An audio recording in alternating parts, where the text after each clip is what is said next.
Welcome to Quiet Scare, where horror doesn't scream, it whispers. These are real, documented experiences, carefully curated and adapted to keep the facts clear and the atmosphere calm enough for sleep. Please like and subscribe and tap the bell to catch each new episode. No more than 3 ads in the first 15 minutes, then a clean run to the end. Quiet documentary true narration with a literary edge for sophisticated listeners. Sleep well and dream dark.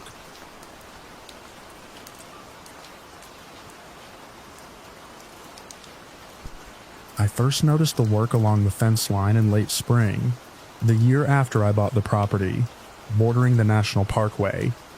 My land runs roughly 200 yards before it meets the old boundary fence the previous owner installed decades ago. A simple run of rusted posts and wire that separates private acreage from protected wilderness. I walk that fence most mornings with a mug of coffee in my hand, partly out of habit and partly because a lawyer's brain tends to inventory things, conditions, boundaries, liabilities. That morning I stopped halfway down the line and saw something that did not match the week before. A patch of knapweed had been removed. Not trampled, removed. The soil was turned neatly, the roots lifted out with care so the seed heads hadn't scattered. In their place were 3 young native asters planted in a triangular pattern, each spaced evenly and pressed into the dirt the way a restoration crew might do it. I stood there for a while, scanning the slope on the other side of the fence. The land dropped into the parkway's unmanaged scrub, a stretch of brush and cottonwood, where the trail system stayed a mile farther west. There were no houses, no maintenance roads, and no footprints. The soil was damp from a storm the night before. If someone had crossed through there, the ground would have shown it, but the dirt remained smooth except for the careful disturbance around the asters. I took a photo on my phone and made a note of the date. It was the kind of small oddity that files itself away in a lawyer's mind under unresolved. Over the next few weeks, the pattern continued. A cluster of thistle vanished. Native grasses appeared in its place. A small drainage along the fence was cleared of debris and lined with stones to prevent erosion. Whoever was doing it understood the land well enough to correct problems I had not yet noticed. At first I assumed a volunteer conservation group had wandered through from the parkway, but the work always happened on the outside of the fence, and never during the day. By midsummer I began checking the fence in the evening, and again before sunrise. The changes always appeared overnight. No tire tracks. No footprints, no discarded tools. The work itself was meticulous. Invasive plants were removed completely, roots and all. Saplings that would choke out native shrubs were trimmed back. Seedlings of native species appeared in balanced clusters, as if someone had mapped the soil composition beforehand. It bothered me in a professional way. Land boundaries are not casual things. A fence marks responsibility. Whoever was working there had crossed into a legal gray area without ever stepping onto my side, so I installed a small trail camera facing outward through the wire. The camera recorded 3 nights of wind, a raccoon passing through, and the occasional deer. On the 4th night, the memory card filled with static at 2:14 a.m. The final frame before the corruption showed the fence line as usual, silver in the moonlight. Something blurred the lower corner of the image near the ground, like a smudge across the lens. When I checked the fence that morning, a 10-yard stretch of invasive bindweed had been completely removed. In its place, someone had planted young rabbit brush, spaced at precise intervals. I began documenting the changes more carefully after that. Photographs, dates, locations along the fence. Over the next year, the pattern became unmistakable. The strip of land along the parkway side of the fence slowly transformed into a clean corridor of native vegetation. Grasses that belonged there, shrubs that supported local insects and birds. Water runoff redirected into shallow channels that prevented the soil from washing away during storms. It was restoration work of a professional level, but I never found evidence of a person doing it. The second camera produced the same problem as the first. 3 weeks of empty footage followed by a single corrupted sequence in the middle of the night. When I walked the fence that morning, a row of young cottonwood saplings had appeared where the soil stayed damp after rain. I remember crouching beside one of them and touching the soil around its roots. Fresh, firm, recently pressed. No footprints leading to it. That was the first moment the situation moved from curiosity to something else. Not fear exactly. Lawyers spend their careers confronting things that seem strange until evidence resolves them. My instinct was to gather more information, so I started walking the fence line at irregular hours, late evening, early dawn, once at midnight with a flashlight and a thermos. For 2 years I never saw anyone. The work continued quietly, season after season. In spring, invasive seedlings vanished. In summer, small irrigation channels appeared where rainwater pooled. In autumn, dead branches were cleared from the brush to reduce fire risk. I began to recognize the patterns of ecological management I had only read about before. Whoever was doing the work understood the land not just as property but as a living system. By the 3rd year, the difference was dramatic. The narrow corridor beyond the fence had become the healthiest stretch of vegetation along the boundary. Pollinators gathered there. Quail nested in the thicker shrubs. Even the soil smelled different when turned. And still, there were no tracks. I considered several explanations. A highly disciplined conservationist working only on dry ground. Someone entering from deeper in the parkway and carefully avoiding soft soil. Perhaps even a ranger operating unofficially. Each theory collapsed when confronted with the same detail: the absence of tools. Large invasive roots require leverage to remove. Channels in hard clay require something stronger than bare hands. Yet I had never found so much as a broken handle or shovel mark. The first time I saw the figure was in the 5th year. It was late autumn, just after sunset. The air carried that dry smell of fallen leaves and cooling earth. I had walked down to the fence to inspect a section where wind had loosened a post earlier that week. I was tightening the wire when movement caught my attention on the other side. About 30 yards down the fence line, something moved slowly through the brush. At first I assumed it was a person crouched low to the ground. The shape rose slightly as it shifted, tall enough to pass for human height, but strangely narrow, like someone wrapped in a long coat that hung close to the body. It moved without hurry. The figure knelt beside a patch of soil near the fence and began working with deliberate motions. I stayed where I was, half hidden behind the post. The movements were methodical. Hands, or something like hands, pulled a cluster of weeds from the earth. The roots came free in a single smooth motion. The figure shook the soil loose and set the plants aside in a tidy pile. Then it reached into the brush and brought out several small seedlings. No bag, no container, just the plants. The figure pressed them into the ground, one by one. I waited for the sound of metal tools, or the scrape of a shovel. There was nothing, only the faint rustle of leaves. The figure finished planting and rose slowly. For a moment it stood facing the fence. The fading light flattened the shape into a dark silhouette. I could not see a face. The proportions felt slightly wrong in a way that was hard to define. Arms a little too long, posture too still. Then it turned and moved deeper into the brush. The vegetation closed behind it with barely a sound. I crossed the yard quickly and walked to the spot where it had been working. 5 young sage plants sat in the soil, perfectly spaced. The ground around them was smooth. No footprints. I stood there long enough for the temperature to drop and the light to fade completely. After that evening, I stopped trying to confront it. The relationship changed in a quiet way. I continued documenting the work along the fence line, but I no longer installed cameras. I no longer walked the boundary at midnight, hoping to catch another glimpse. Instead, I treated the corridor as something we shared. My side remained pasture and garden. The other side became something healthier with each passing season. Occasionally, I would notice fresh work completed overnight. Another patch of invasive plants gone, another cluster of native shrubs taking root.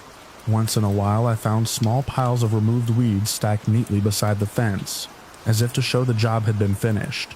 Years have passed now. The corridor along the parkway is the most stable and diverse stretch of land in the area. Birds nest there every spring. Pollinators swarm the flowers in summer. During storms, the soil holds firm while other slopes wash away. I still walk the fence most mornings with my coffee. Sometimes I pause where the work has been done and study the ground for signs of how it happened. I never find any. Every so often, usually near dusk, I catch a movement far down the line where the brush grows thick, a narrow shape bending carefully over the soil, working, maintaining the boundary from the wild side, the way it always has.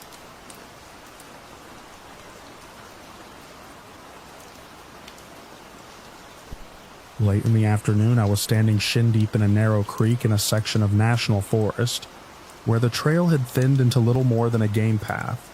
I had chosen the spot because it was quiet, remote, and predictable. Water came down from the ridge, bent through a gravel channel, and continued south through alder and pine.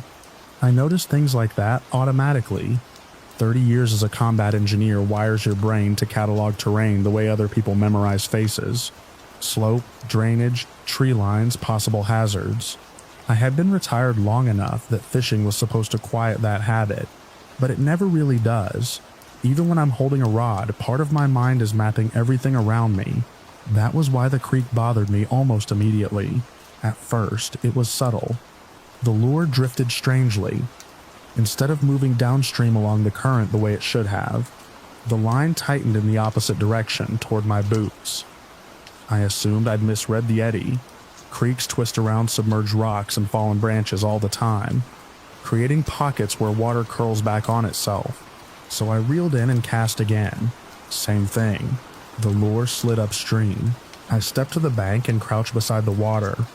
The surface looked calm enough, brown-green with reflected trees, but floating debris told a different story. A narrow stick that should have moved past me drifted toward me instead. Then a second one followed the same path, upstream. I straightened and looked along the creek bed. The water level hadn't changed. No surge, no drop. The banks were damp in the usual places, but not flooded. The sound of the creek hadn't changed either. Still the steady rushing tone of water moving downhill, but the current was going the wrong direction. I stood there for a while watching it, because my brain refused to accept the picture. Gravity doesn't negotiate. Water flows downhill unless something forces it otherwise. A dam, a tide shift, heavy backflow from a larger body of water. None of those things existed here. The nearest lake was miles away in the opposite direction. I walked upstream a short distance to check the slope. The ground rose gradually through thick ferns and exposed roots. Same grade it had been all afternoon. Still, the creek ran toward me. Training kicks in when something in the environment stops making sense. You stop assuming, start verifying. I knelt again and dropped a small pebble into the center of the flow. The ripples widened normally, but the pebble rolled along the bottom and settled closer to my boots. Upstream. I remember feeling the first real tension in my shoulders then. Not fear yet, just a shift in priorities. My brain started running through practical explanations. Temporary obstruction farther down. Maybe a fallen tree choking the channel. Maybe a landslide redirecting water into a loop. All solvable problems. Still, the situation deserved a look. I left the rod leaning against a rock and started following the creek downstream, which now meant walking against the direction the water should have been traveling. The forest floor was soft from humidity. Pine needles stuck to my boots. The air had that heavy wet smell you get before evening, when the heat of the day hasn't fully released yet. About 100 yards down, I stopped. Fog was drifting through the trees, not the usual thin forest mist that rises after rain. This was dense, low, and oddly contained. It moved like a slow wall sliding through the brush, thick enough that I couldn't see more than a few yards into it. What caught my attention was the wind. A steady breeze had been moving from the west all afternoon. I could feel it across my left cheek and see it pushing the upper branches in that direction. The fog was moving east, against the wind. I stood still and watched it for a minute, letting the engineer part of my brain dissect the details. The fog hugged the ground in a narrow band, roughly the width of the creek corridor. It moved with purpose, almost like a current of its own, threading through trunks and brush without dispersing, and it was moving upstream, the same direction as the water. The moment those two things connected in my head, I felt the first real edge of alarm. Environmental anomalies get people killed when they ignore them. Sudden gas pockets, Unstable soil, chemical runoff. I'd seen strange conditions before during deployments, and the rule was always the same. If the terrain stops behaving normally, distance yourself from the problem. I turned around. My truck was parked in a small dirt clearing off an old logging road about half a mile back through the trees. I'd marked the coordinates on my handheld GPS earlier out of habit. I rarely get lost, but redundancy is something engineers believe in. As I walked away from the creek, the fog continued creeping upstream behind me. At first it stayed near the water line, but as I gained ground through the woods, I noticed patches of it threading between the trees ahead as well. The air felt heavier, warmer somehow, like the forest was holding its breath. I kept a steady pace. No running. Running burns energy and clouds judgment, but I moved faster than I had earlier in the day. The forest had grown noticeably quieter. Birds that had been active an hour earlier were gone. Even the constant insect noise had faded into scattered clicks. About halfway back to the road, I stopped to check the GPS. The screen lit up normally in my hand. Satellite signal steady. Compass heading stable, but the waypoint for my truck was missing. I scrolled through the stored points again. Stream crossing, trail fork, ridge overlook from a hike last month. No parking coordinate. I know exactly when I marked it. I remember pressing the save button while leaning against the tailgate, before starting down the trail. I even labeled it with the date. Now it wasn't there. I stood there longer than I should have, scrolling through the menu again and again as if the entry might reappear. It didn't. Behind me, somewhere through the trees, the fog thickened. I could see pale strands of it weaving between trunks, sliding low across the ground like spilled smoke. The breeze was still blowing west. The fog was still moving east, toward me. That was the moment. Confusion turned into something sharper. My brain stopped trying to explain the creek and the fog, and started focusing on exit routes. I switched the GPS to plain compass mode and oriented myself using the ridge line I had crossed earlier. The truck was roughly north-northwest from where I stood. Even without coordinates, the terrain itself gave me reference points. I moved. Branches brushed my sleeves as I pushed through the undergrowth. Pine trunks spaced themselves like pillars across the slope. Every so often I glanced back. The fog had begun spilling farther into the forest now, drifting in thin fingers that slid between the trees and across the trail. It still moved against the wind. I picked up my pace. The ground rose gradually, and the soil shifted from soft needles to dry gravel. That told me I was nearing the old logging road. My breathing was steady, but my attention had narrowed to the space immediately around me. When something in the environment stops following basic rules, you assume there are more problems you haven't seen yet. The fog reached the trail behind me, just as the road came into view. For a moment it seemed to hesitate at the tree line. Then it pushed across the dirt in slow layers, still hugging the ground, still moving with that unnatural direction. That was the only moment during the entire experience where I nearly ran. Instead, I kept walking quickly up the road until the clearing opened ahead, and my truck came into view exactly where it should have been. The sight of it released a tension in my chest I hadn't realized was building. I climbed in, started the engine, and pulled away from the clearing, without bothering to stow the fishing rod in the bed. Gravel crunched under the tires as I drove back toward the main forest road. In the rearview mirror, the fog spread across the clearing in a low, pale sheet. It never rose above the height of the truck's hood. By the time I reached the paved road outside the forest, the sky had darkened toward dusk. The air outside the trees felt normal again, cooler, moving the right direction. I stopped at a turnout and checked the GPS one more time. The waypoint for my truck still wasn't there. Everything else remained exactly the same. I drove home after that and cleaned my gear in the garage, while the last of the evening light faded through the open door. Mud from the creek dried along my boots. Pine needles fell from the cuffs of my pants. Nothing unusual, except that when I emptied the small pocket of my vest, the pebble I had dropped into the creek earlier was still sitting there, wet and smooth from the water, even though I was certain I had thrown it into the current and watched it roll upstream toward my feet.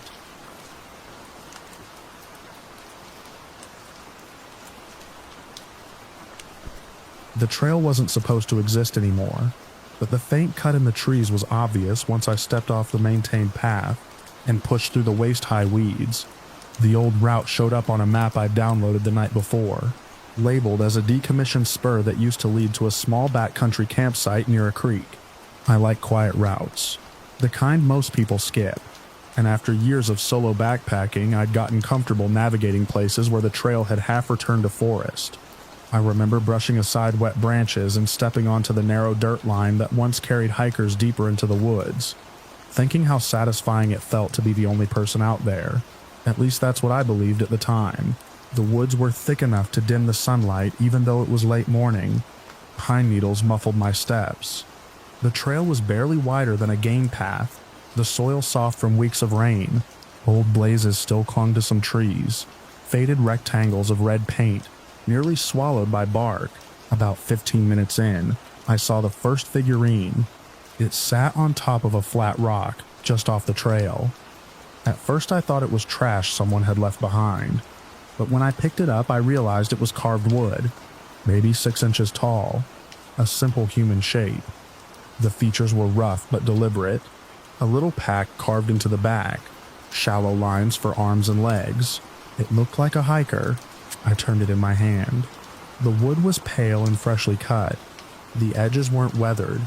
Whoever carved it hadn't sanded much, but the knife work was careful. My first assumption was that someone had left little trail markers as some kind of art project. People do odd things in the backcountry. Rock stacks, painted symbols, weird scavenger hunts. I set the figurine back on the rock and kept walking. About 10 minutes later, I saw another one. This one stood on a small stump at the edge of the trail. Same style, same pale wood, but the shape was different. The carved figure had a brimmed hat. I was wearing a brimmed sun hat. I stopped there longer than I'd like to admit, staring at it. The resemblance wasn't exact, but it was enough to make me uncomfortable.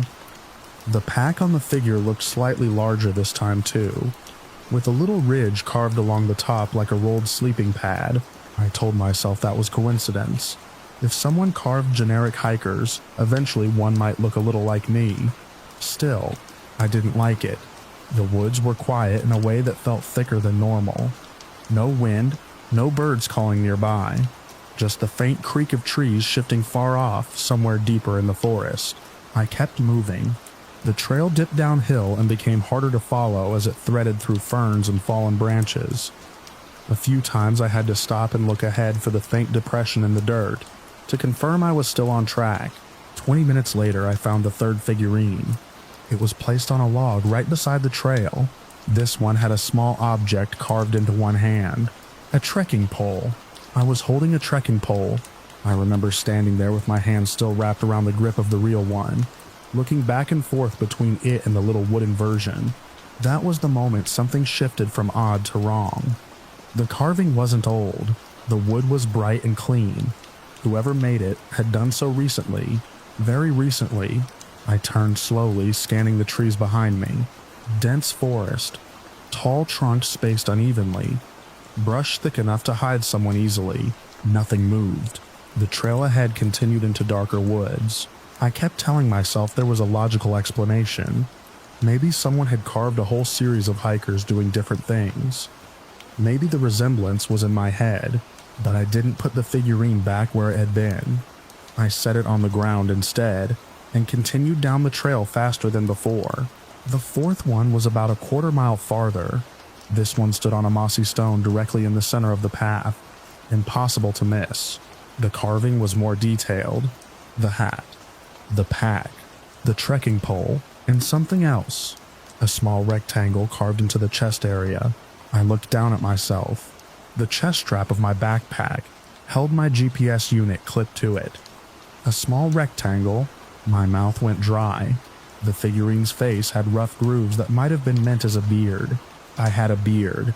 I crouched down and picked it up. The wood felt slightly damp, as if it had been carved that same day, not hours ago.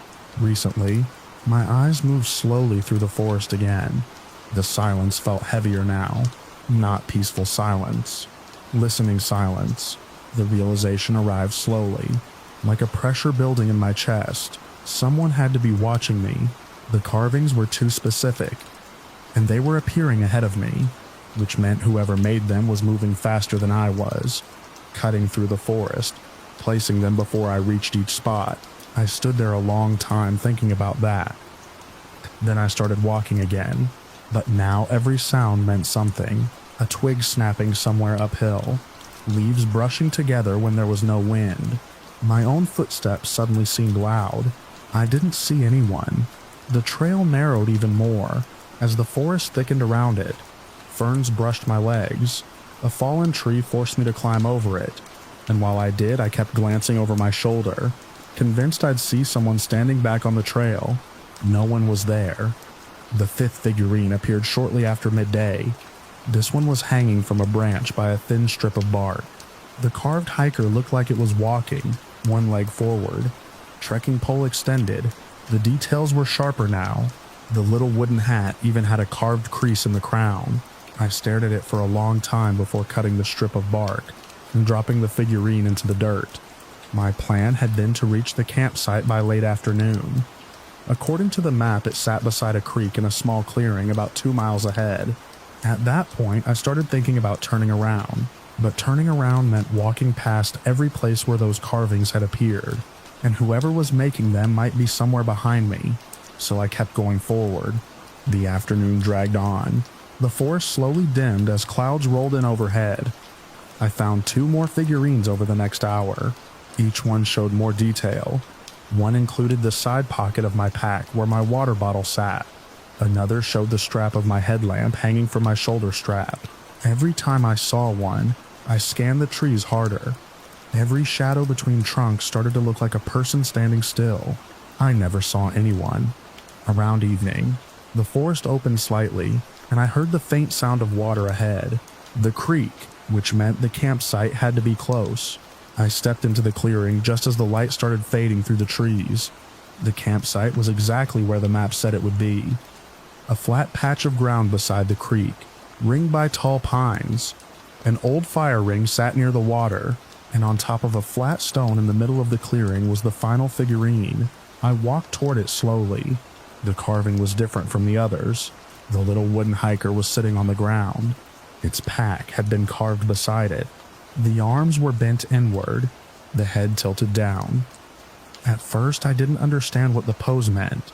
And then I noticed the face. The grooves were deeper, exaggerated into something like a grimace.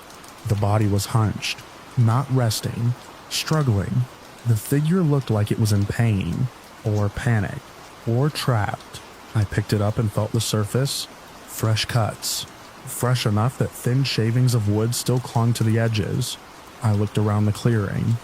The woods surrounding the campsite were dense and dark now. Evening had settled fully into the trees, and for the first time all day I had the overwhelming certainty that whoever carved that figure was still nearby, watching, waiting to see what I would do next. I didn't unpack my gear. I didn't start a fire. I didn't even sit down. I put the figurine back on the stone, tightened the straps on my pack, and started walking back the way I came. The forest was darker under the canopy, but the old trail was still visible enough to follow. My pace was fast but controlled. Every few seconds I glanced behind me. I passed the earlier spots where the other carvings had been placed. Some were still there, some were gone. The rocks and stumps where they had stood were empty now. I kept moving. The maintained trail finally appeared in the fading light. Just as dusk turned the woods gray, only when I stepped onto the wider path did the tightness in my chest start to ease. I didn't stop until I reached the trailhead, and my truck. I drove away with the windows down, trying to convince myself the whole thing had some harmless explanation. A strange artist. A coincidence. Something I had exaggerated in my own head. But later that night, when I unpacked my gear at home, a small piece of pale wood fell out of the side pocket of my backpack. It was a thin curl, the kind that peels away when someone finishes carving something with a knife. Fresh, still slightly damp. And I know for a fact it hadn't been in my pack when I started that hike.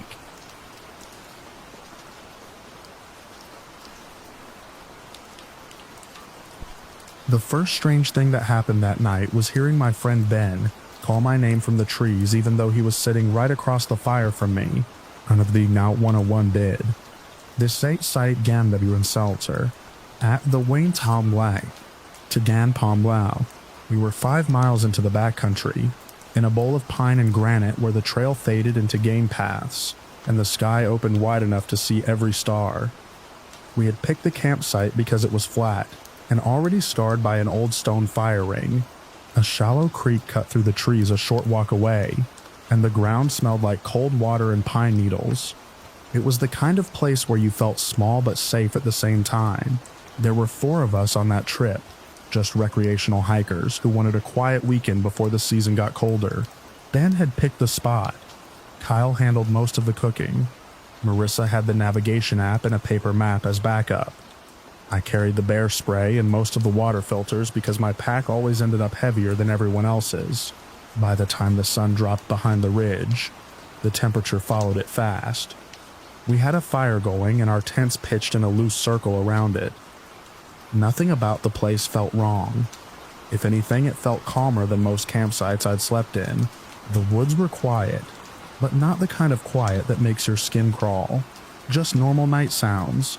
Wind in the branches, water moving over rocks in the creek, an owl calling somewhere farther up the slope. We were halfway through dinner when I heard my name. Jake. It came from the trees behind me. I turned automatically. Ben was sitting across the fire with a metal cup in his hand, staring at me like I'd just interrupted him. "You good?" he asked. "You just called me." "No, I didn't." "I did." He said it casually, the way you do when you assume someone misheard something. I looked past him into the dark between the trunks. The firelight only reached maybe 10 or 12 feet before it turned the forest into flat black shapes. "Sounded like you," I said. Ben shook his head and went back to eating. No one thought much about it. Sound carries strangely in the woods. We all knew that. A few minutes later, it happened again. This time it was Kyle's voice. "Marissa?" Marissa looked up from the small stove she was packing away. "What?" Kyle blinked. "What? You just called me." Kyle frowned. "No, I didn't." We all paused. The fire popped loudly and sent sparks drifting upward. The voice had come from the opposite side of camp this time, somewhere out past the creek. It had sounded exactly like Kyle. Same tone, same lazy way he said her name. None of us said anything for a moment. Then Ben shrugged it off and said sound travels weird in valleys. Someone on the trail maybe. Another campsite farther away. That explanation sat fine for about 10 minutes. Then we heard Ben's voice again, from the trees. Guys, this time it was louder. Closer. Every one of us turned toward it at the same time. Ben was still sitting beside the fire. He slowly lowered his cup. "Okay," he said quietly. "That wasn't me." No one laughed. The voice had been perfect. Not close. Not similar. Perfect. Marissa stood up and grabbed her headlamp. Kyle picked up a flashlight. I remember the 3 beams cutting through the dark in thin white cones. Nothing moved out there, just trees, and the faint shine of the creek reflecting the light. Ben said it was probably someone messing with us from another campsite. Someone who had heard our voices earlier and was imitating us. That explanation worked a little better than the others, but it started falling apart almost immediately. A few minutes later, we heard Marissa's voice, from deep in the woods uphill. "Ben, come here a second." Marissa was standing right beside me when it happened. Her headlamp beam was shaking slightly as she turned toward the trees. "That wasn't me," she said. The fire cracked again. No one moved toward the woods this time. We all just stayed where we were, staring into the darkness beyond the reach of the firelight. Kyle finally said we should all just stay close to camp and ignore it. If someone was messing with us, they would get bored eventually. That became the plan. No wandering off alone. No checking the sound. We stayed near the fire and kept our lights within reach. For a while, the woods went quiet again. The normal sounds came back. Wind. Water. The owl. I remember thinking maybe whoever it was had moved on. Then the voice called again. My voice this time. "Ben." It came from behind the tents. Soft. Close. Ben's face drained of color. "Okay," he said under his breath. "That's not funny anymore." No one answered the voice. The fire burned lower. Kyle added more wood and the flames jumped higher, pushing the shadows back a few more feet. That was when I saw it. At first I thought it was just another tree trunk catching the light wrong. Then it moved. Something tall was standing just outside the edge of the firelight, farther back than the tents, maybe 20 feet away. The shape was thin and upright, almost blending into the pale bark of the trees behind it. The firelight reached just enough to show a long, pale outline. It wasn't moving toward us. It was just standing there, watching. I picked up my flashlight and pointed it at the shape. The beam hit empty trees. The thing moved the second the light touched it. Not running, not crashing through brush, just stepping backward into the dark where the beam couldn't reach. Kyle saw it too. "Did you see that?" he whispered. Ben nodded slowly. None of us said the word for what we thought we saw, because none of it made sense. A person would have needed to move through branches and brush. We would have heard it, but the woods were quiet again. Then the voice came back. From somewhere farther out now. "Jake." My voice again, but wrong somehow.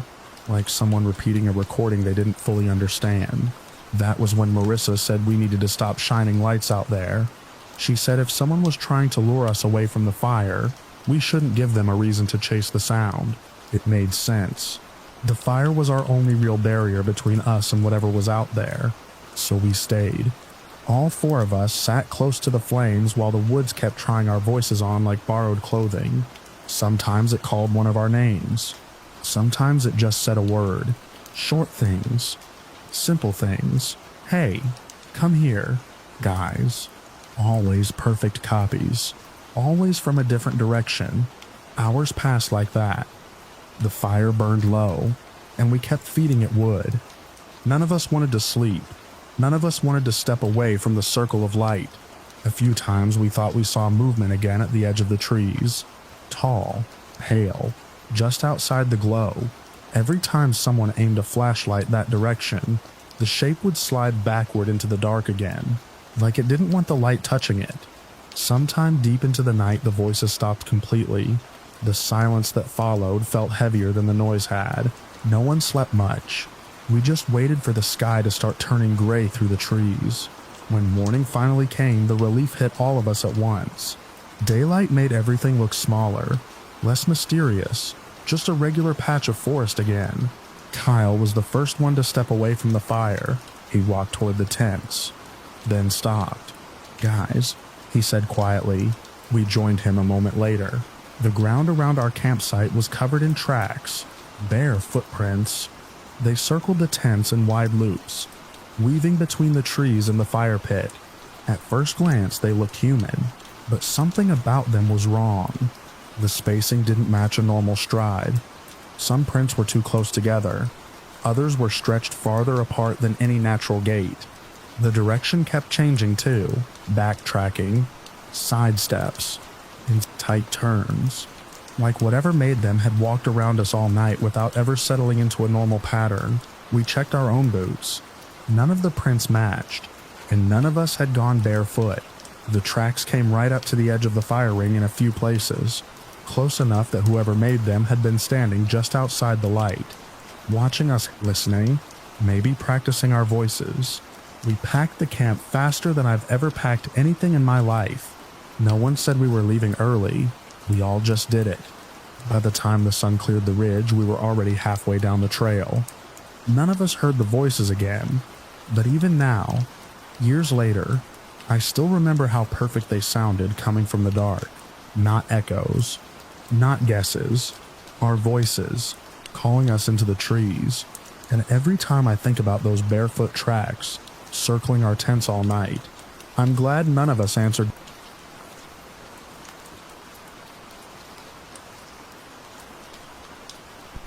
The day I found the backpack, I had already been hiking for a few hours along a steep Appalachian section, where the trail narrowed into broken shelves of rock.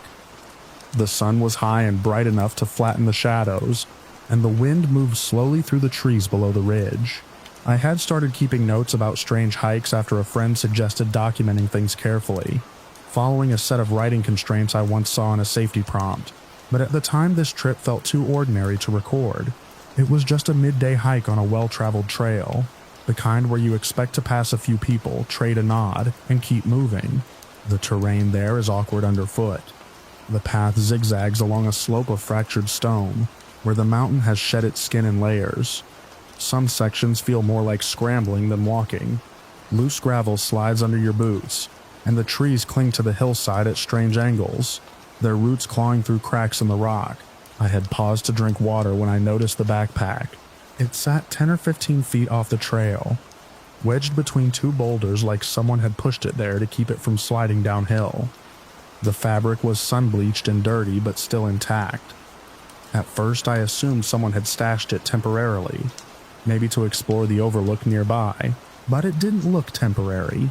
The pack was dusty in a way that suggested it had been sitting there for a long time. The straps were stiff. The zipper pulls were dull with corrosion. A thin branch had grown across one side, as if the forest had slowly begun reclaiming it. I remember thinking it was odd that I hadn't noticed it before. That stretch of trail isn't crowded, but it's not remote enough for abandoned gear to sit untouched for long. Curiosity pulled me closer. The backpack was heavier than I expected when I lifted it. Not full, but not empty either. I brushed some dirt off the top flap and noticed a faded patch stitched near the handle. It had the outline of a mountain range and a name embroidered beneath it. The name sounded familiar. I couldn't place it immediately, but it stirred something I'd seen online once or twice. A missing person post. Maybe. One of those stories hikers sometimes share about someone who vanished along a trail. I told myself it was probably coincidence. Still, I opened the pack. Inside were a few ordinary things. A dented water bottle, a small notebook swollen from moisture, and a digital camera wrapped in a bandana. The camera was one of those older compact models with a scratched plastic screen. I wiped the dust away and pressed the power button. It turned on. That surprised me more than anything. The battery indicator showed almost full, which didn't make sense for something that had supposedly been sitting out here for years. Electronics left in the woods don't usually survive weather and time like that. I scrolled through the photos. The first ones looked normal. Landscape shots, trail markers, a few pictures of the valley below the ridge. The date stamps on those photos were old, several years back. Then the timestamps changed.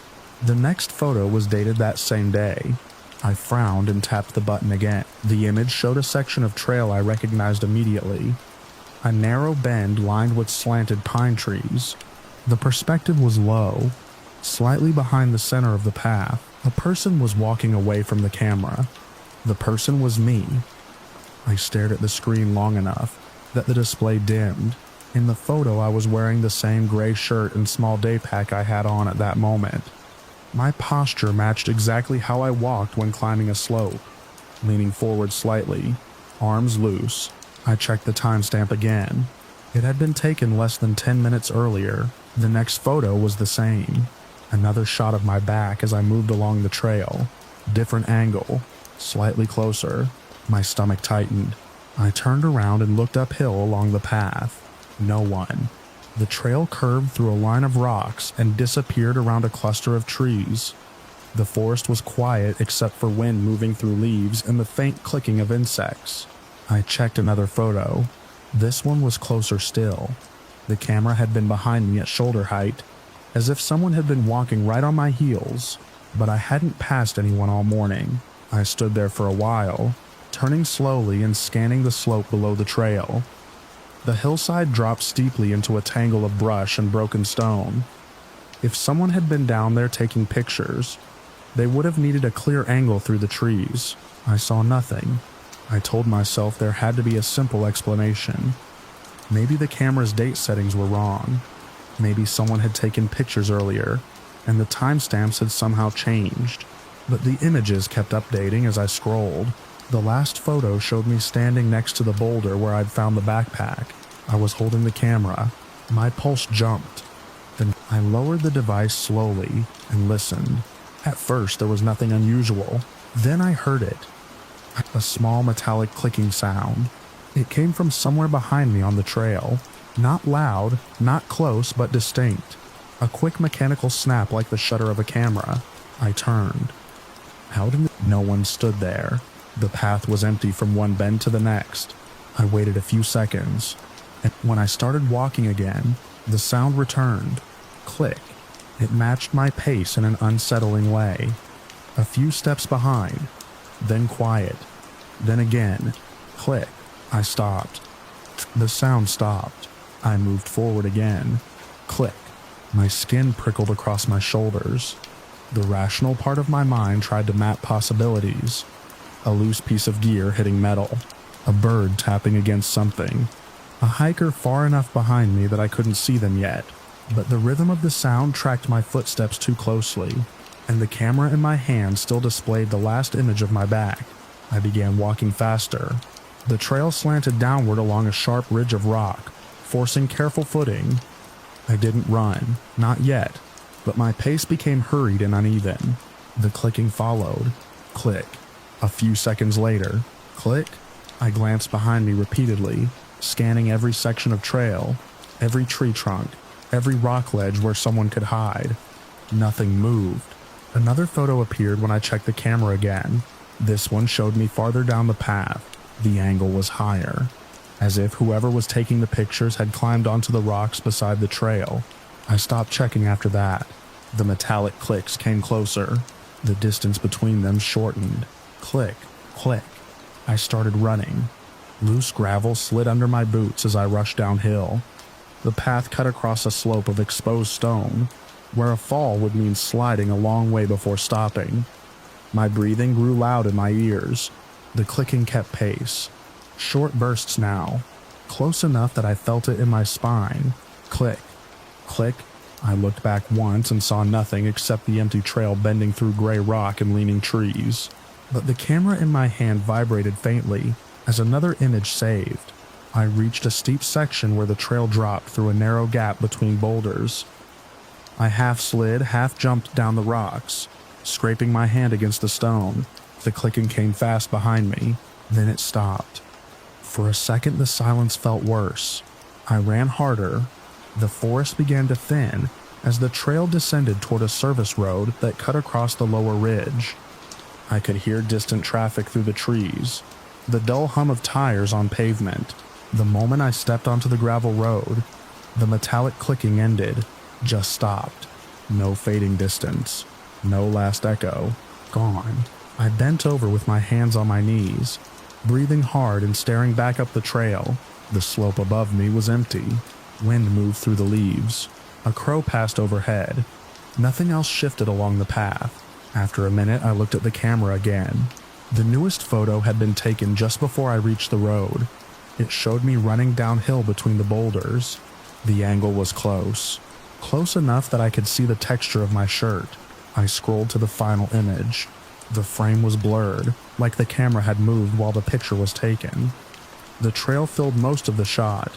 The rocky gap where I had jumped down the slope sat in the center, and just at the edge of the frame, partly hidden behind a tree, there was a shape that might have been a person, or might have been the shadow of one. I reported the backpack later that afternoon. Rangers collected it and said they would check the serial number on the camera. One of them mentioned a missing hiker from years earlier, whose gear had never been found. They asked where I had discovered it. I told them the exact spot along the ridge. What I didn't tell them was the last thing I noticed before handing over the camera. The timestamp on the final photo, it wasn't from that afternoon. It was dated several years earlier, the same day the missing hiker had vanished on that section of trail. And in the background of the photo, far down the path behind me, there was another figure walking uphill, a person carrying a small gray day pack who looked exactly like me.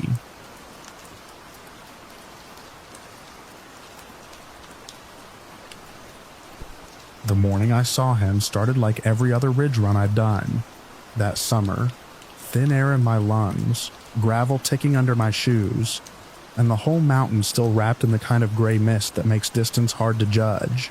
I live about 15 minutes from the trailhead. and I'd been using that ridge to train for a regional trail race. Long climbs, uneven footing, sudden drop-offs, perfect conditioning. Most mornings I'd reach the higher section just as the sun started burning through the clouds. That day the fog held. The ridge trail cuts along the spine of the mountain, narrow in places, wide and open in others. Above the trail line there isn't much cover, just rock, short alpine grass, and the occasional twisted pine leaning away from the wind. It's the kind of terrain where you can see someone coming from a long way off. Except that morning, I couldn't see more than maybe 40 yards ahead. I'd started my run just after sunrise, but the mist was thick enough that the light stayed dim and flat. Everything looked muted. My breathing echoed strangely in the fog, and every now and then the sound of loose stones rolling down the slope carried farther than it should have. Still, nothing about it felt wrong, just quiet. By the time I reached the ridge proper, my legs had settled into a rhythm. I was focused on pace and footing, letting my mind wander the way it does during long runs. I remember noticing how the fog drifted slowly across the trail, like low smoke moving over the ground. Then I saw him. At first it was just a shape in the mist, darker than the gray around it, someone standing in the middle of the trail. I slowed automatically, not because I was scared, just because people up there usually stepped aside for runners, and I didn't want to surprise him. As I got closer, details started coming into view. The first thing I noticed was the clothes. They were wrong for the trail.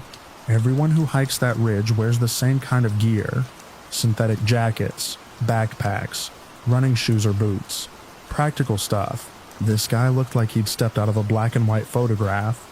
He was wearing a long dark coat that reached past his knees. Underneath it I could see a vest and a high-collared white shirt. His pants were dark and straight, tucked into polished boots that didn't belong anywhere near a mountain trail. Even through the fog I could see the coat fabric was heavy. Wool maybe, the kind of clothing people wore in old Victorian portraits. For a second I assumed it was some kind of historical reenactor, or someone filming something nearby. Colorado gets strange tourists sometimes, but the farther I ran toward him, the stranger it felt. He wasn't moving, not adjusting his stance, not shifting his weight, just standing in the exact center of the trail with his arms resting straight at his sides. I slowed to a jog about 10 yards away. Still nothing. No reaction. I called out something simple, just to get his attention. No response.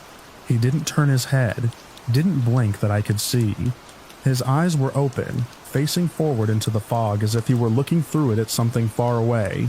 The mist thinned for a moment, and I got a clearer look at his face. Pale. Not sick pale. More like the color had been drained out of it. His hair was dark and combed neatly back, the way you see in old paintings, and his expression was completely blank. I remember thinking, he must be messing with me somehow. Maybe posing for a photo shoot and staying perfectly still. So I slowed to a walk a few feet away, and tried again. Still nothing. He didn't even look at me. At that distance I could hear my own breathing loud in my ears and the faint rustle of the wind moving through the grass. But he was silent. No breath fogging in the air. No movement of the coat in the breeze. Just a figure standing in the trail like a statue. A cold feeling started to crawl up the back of my neck. There's a certain awareness you get running remote trails alone. Your brain quietly tracks the environment. Wind direction, animal sounds, shifting ground. When something doesn't fit, your body notices before your mind figures out why. Standing there beside him, I felt that awareness spike. Something about him didn't belong in the moment. Not just the clothes. Everything. I stepped around him slowly, keeping my eyes on his face as I passed. Up close he looked even more out of place. The coat fabric looked thick and old-fashioned, with buttons running down the front. His boots were spotless despite standing on dusty gravel, and his eyes open, steady, unfocused. He didn't track me as I moved. I passed within arm's reach. Nothing. No breath. No shift of posture. For a weird second I wondered if he might actually be a mannequin someone had dragged out there as a prank. But mannequins don't have skin that detailed. They don't have eyelashes or the subtle movement of fog curling past their cheeks. He looked completely real, which somehow made it worse. Once I was past him, I started jogging again, mostly because staying there felt uncomfortable in a way I couldn't explain. The trail curved gently along the ridge, and the fog thickened again ahead of me. I ran maybe 20 yards. That cold feeling in my neck didn't go away. It got stronger. My brain kept replaying the image of him standing there. The coat, the blank stare, the complete lack of reaction. Finally, curiosity got the better of me. I slowed down and glanced back over my shoulder. The trail behind me was empty. Not partly empty, completely empty. I stopped. The ridge section where I'd passed him was wide and open. Just gravel trail bordered by low grass and scattered rocks. No trees, no boulders big enough to hide behind, no side paths. The fog had thinned again, and I could clearly see the stretch of trail where the man had been standing. There was no one there. For a moment I thought maybe the mist had swallowed him and he'd stepped off the trail somewhere, but that didn't make sense. There was nowhere to step without sliding down the slope, and even if he had moved, I would have heard something, gravel shifting, fabric brushing against brush, anything. I walked back a few steps, scanning the ridge carefully. Nothing. Just the pale trail cutting through gray mist. My heartbeat had started climbing again, but this time it wasn't from running. The quiet felt different now, heavy. I turned slowly in a circle, looking across the open ground. The fog drifted across the ridge in slow sheets, revealing patches of grass and stone before covering them again. Every time the mist shifted, I expected to see him standing somewhere nearby, but the mountain stayed empty. That was the moment the confusion turned into something sharper, because there wasn't enough time. I had looked back almost immediately after passing him. Even if he'd somehow sprinted off the trail the second I went by, there should have been some sign, movement, sound, something. Instead, it felt like the space where he'd been had simply cleared itself. I stood there longer than I probably should have, staring down the stretch of trail behind me. The fog slid across the ridge again, thickening until the far edge disappeared, and for a second I had the strange thought that if I waited long enough, he might just reappear in the same spot. The idea made my stomach tighten. I turned and started running again, fast. The trail ahead dropped gradually toward a lower saddle, where the fog was beginning to thin. My shoes hit the gravel harder now, breath coming quicker as adrenaline replaced the steady rhythm I'd had earlier. I didn't look back again. Every few seconds I had the feeling someone was standing just behind me in the mist, perfectly still, watching the trail where I'd passed. The fog finally broke as I dropped below the ridge, sunlight cutting through the trees and warming the ground. Birds started up somewhere in the branches, and the normal sounds of the mountain returned, but the image of that man stayed locked in my head, standing motionless in the center of the trail, Victorian coat. I was blank expression, eyes staring through the fog. I finished the run and drove home without stopping anywhere.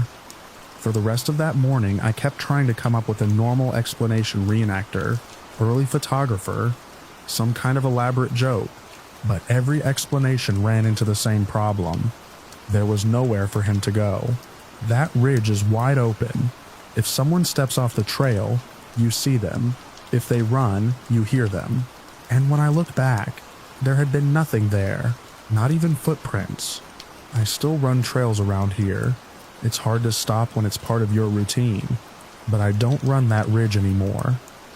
Sometimes when the morning fog settles low on the mountains, I catch myself looking toward that trailhead and remembering the way the mist moved across the gravel path, and the man who stood perfectly still in the middle of it, wearing clothes from another century, waiting, or maybe just existing there for a moment, before the mountain took him back again.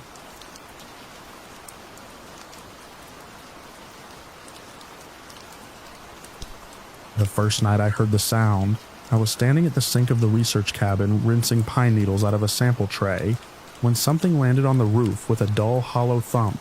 The whole structure gave a soft shudder, the kind old cabins make when a heavy branch drops nearby.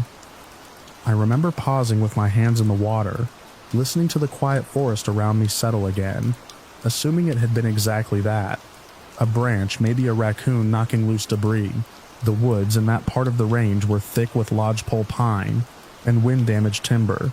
Things fell all the time out there, but the sound came again, not immediately. A minute or two later, thump. It wasn't heavy enough to be a tree limb. It wasn't the skittering scrape of an animal either. It sounded deliberate, like weight compressing the boards of the roof and then lifting off again. I stepped outside with a flashlight and swept the beam across the cabin. The light caught only rough wood siding, the ladder leading to the roof hatch, and the steep slope of the roof disappearing into darkness. The forest beyond was a solid wall of trunks and black branches. Nothing moved. I told myself it was an owl landing and taking off again. Fieldwork trains you to default to normal explanations first. I'd spent 6 years studying predator movement in isolated ecosystems. The cabin was just a temporary base, while I tracked seasonal migration patterns of small mammals and the predators that followed them. Remote work like that teaches you patience, routine, and a healthy respect for the strange noises wilderness produces after midnight. Still, when I went back inside, I checked the clock. 3:02 a.m. The same thing happened the next night. I woke to the impact. Thump. The sound carried down through the rafters and into the mattress frame, like someone striking the roof with a padded hammer. I lay still in the dark, waiting for the scratch or scuttle that would identify the animal responsible. Instead, the weight shifted across the roof in slow, spaced movements. Thump. A pause. Another step. The pattern moved toward the front of the cabin, directly above the narrow transom window over the door. The window sat high, built that way so winter snow wouldn't bury it. From the outside, the lower edge of the glass was about 10 feet above the ground. I grabbed the flashlight again and pushed open the door. The roof was empty. The tray line stood 20 yards out from the cabin walls. The ground between was uneven with fallen logs and brush, but there was nothing tall enough for an animal to jump straight onto the roof without climbing the ladder bolted to the side of the building. The ladder was untouched. I circled the cabin with the beam sweeping through the trees. The forest returned the same patient silence as the night before. At 3 a.m. the following morning, the sound returned again. That was the point where curiosity overrode sleep. I worked with motion cameras all the time for tracking studies. I had several in my equipment crate, the kind that triggered when something passed within range. The next afternoon, I mounted one high on a nearby pine, angled directly at the cabin roofline and the transom window. If something was landing up there, the camera would catch it. That night, I stayed awake. I sat at the small table with a mug of instant coffee, and the field laptop open beside me. The cabin lamp cast a dull amber circle across the wood floor. Outside the windows, the forest looked like layers of dark glass. At 3 a.m. exactly, the roof shuddered again. Thump. The sound came with a vibration that ran through the ceiling beams. Dust sifted down in a faint sprinkle. I didn't move for several seconds. Then the second impact came. Thump. Not a scramble or a shuffle. Just weight arriving, lifting, and arriving again. I stepped quietly to the door and eased it open, just enough to look outside. The clearing was empty, but something moved across the roof above me. The boards creaked. Another step. The movement traveled toward the front edge again, stopping directly above the door. I could hear the faint compression of wood overhead, like someone crouching on the boards. Then the sound stopped completely. I waited. Nothing else happened. After several minutes, I shut the door and sat back down, staring at the laptop screen as if it might already have answers. Morning took forever to arrive.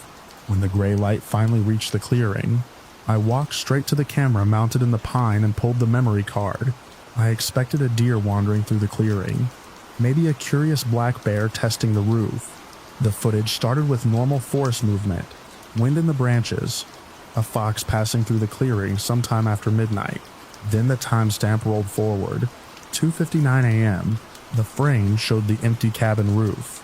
The next moment, something dropped into view. It didn't climb up. It didn't approach from the ground. It fell from above the camera's frame and landed on the roof with a jolt that rattled the shingles. The shape was wrong immediately. The figure was long, not tall in the way a person stands tall, but stretched. The limbs looked elongated, especially the arms. When it landed, those arms absorbed most of the impact before the legs settled beneath it. For a second, it crouched there on all fours. Then it stood. The head rose high enough that the top edge of the camera frame nearly cut it off. I paused the video and leaned closer to the screen. The proportions made no sense. The arms hung almost to the roof surface, even while it stood upright. The legs bent in a way that reminded me of animals built for jumping.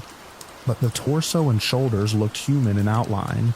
I forced myself to keep watching. The figure turned slowly toward the front of the cabin. Its movement was careful and balanced, as if it knew the roof boards would creak under sudden weight. Then it walked toward the transom window. Not quickly, not cautiously either. Just steady. Long steps across the shingles. When it reached the edge, it leaned forward. The camera angle couldn't see the glass directly, but the figure bent at the waist and lowered its head to the level of the window, as if looking inside. The top of that window sat 10 feet off the ground.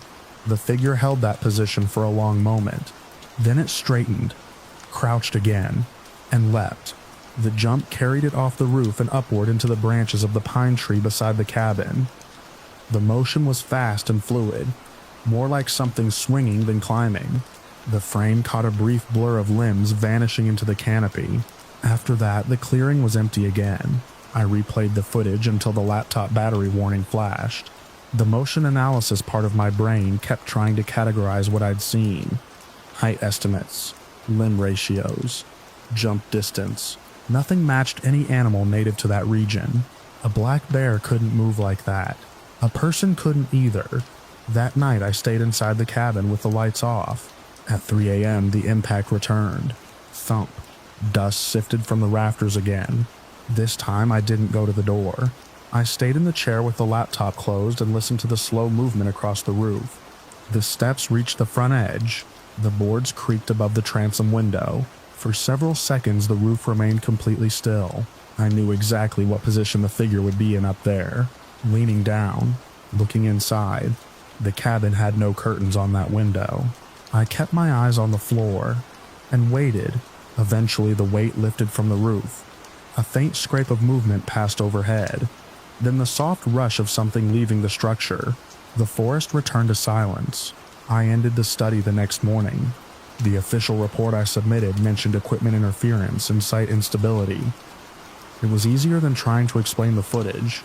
I packed the cameras, the laptop, and the sample containers into the truck and left the cabin standing empty in the clearing. I never deleted the recording. Sometimes I still watch it late at night, pausing the frame where the figure bends toward the window and trying to understand the mechanics of that movement. Every time I reach the moment where it jumps back into the trees, I find myself staring at the dark branches behind the cabin roof. The camera never shows where it lands.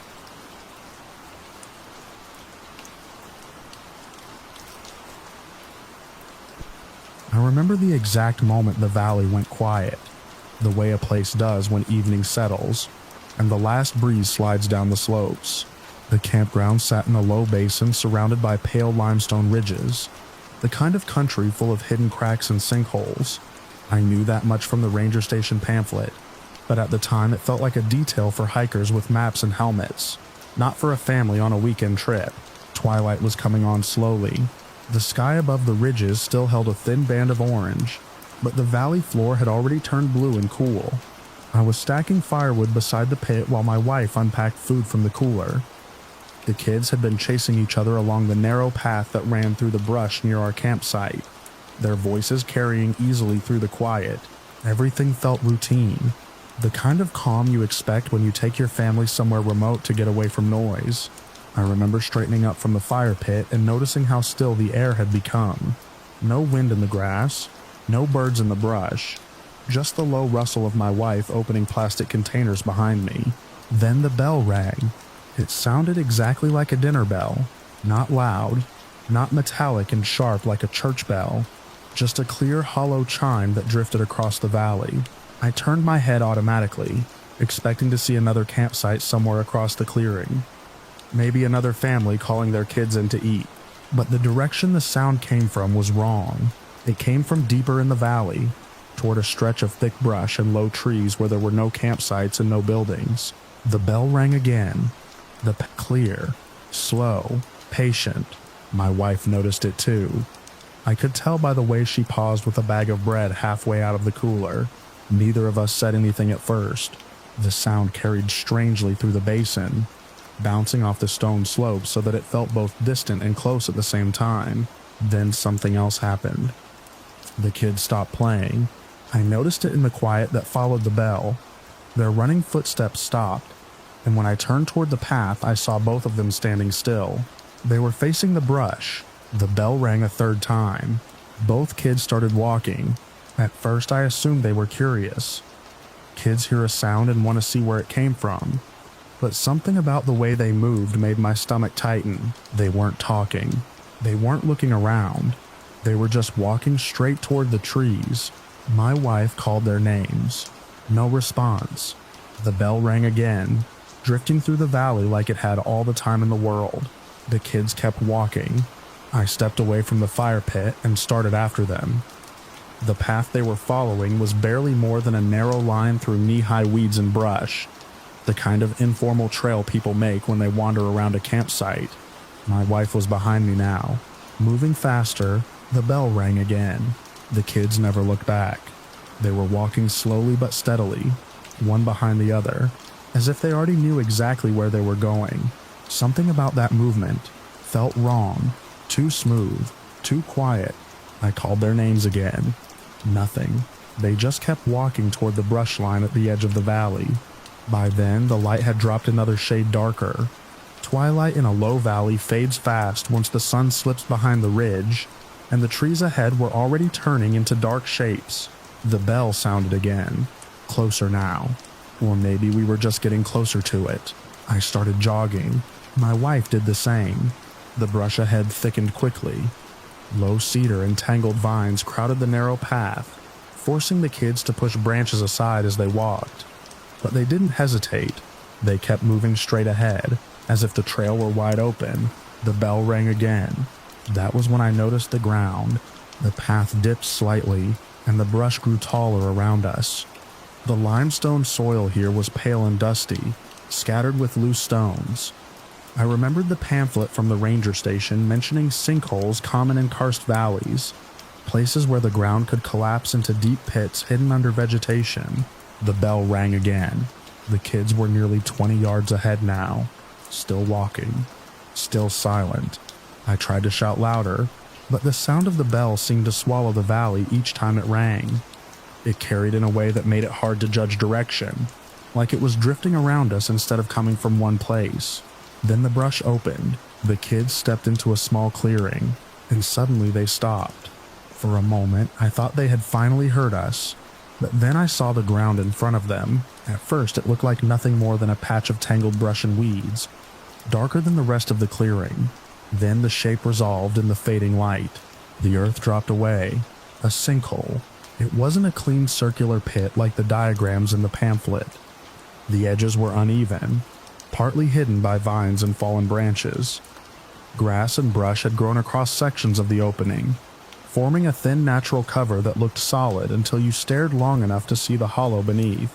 The hole was enormous, and the bottom was too dark to see. The kids were standing less than a step from the edge. The bell rang again. For a second, everything froze. Then both kids took another step forward. I ran. Branches snapped under my boots as I pushed through the last stretch of brush. The ground felt loose underfoot, limestone dust sliding on stone. My wife was right behind me. The bell rang again. I reached my daughter first. She was still walking, not looking down, not looking anywhere, just moving forward like someone half asleep. I grabbed the back of her jacket and pulled hard.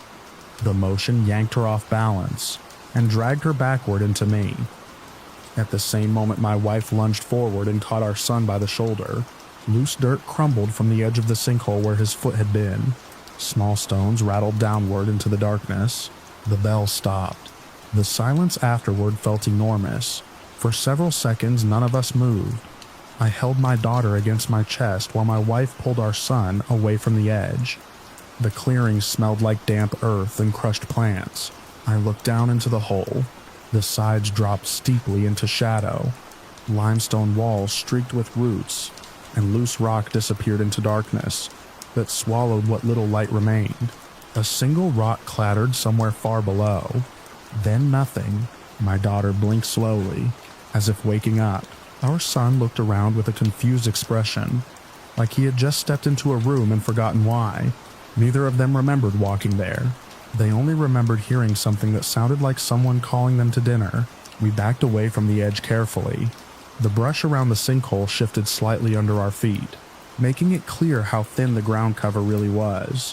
One wrong step, and the whole edge could have collapsed. The valley had gone completely still again. No bell, no wind, no sound except the rustle of our movement through the brush. We walked back toward the campsite quickly, keeping the kids close between us.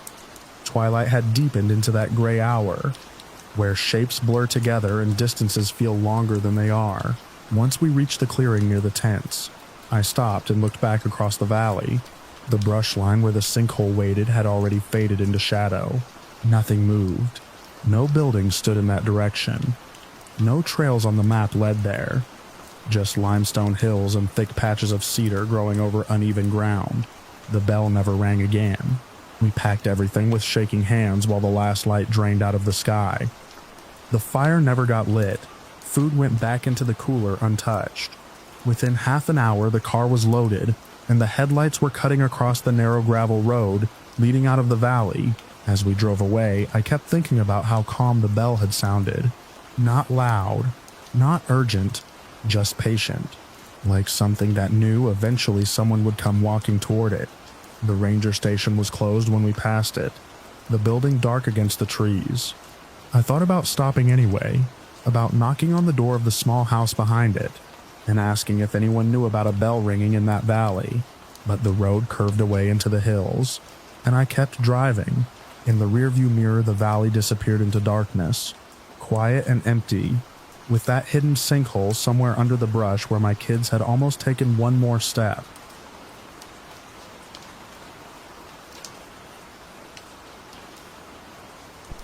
I noticed the first stripped tree because the bark caught the light wrong. Afternoon sun filtered through the hardwood canopy in thin yellow sheets, and the trunks around me were the usual gray-brown columns of oak and beech. But one tree ahead looked pale, almost polished, like someone had sanded it down. I slowed without really meaning to. My dogs, Ranger and Cole, were quartering ahead through the leaf litter the way they always did when we were deep in deer country, weaving through saplings and old stormfall, while their bells gave soft, irregular clinks. The pale trunk pulled my attention again.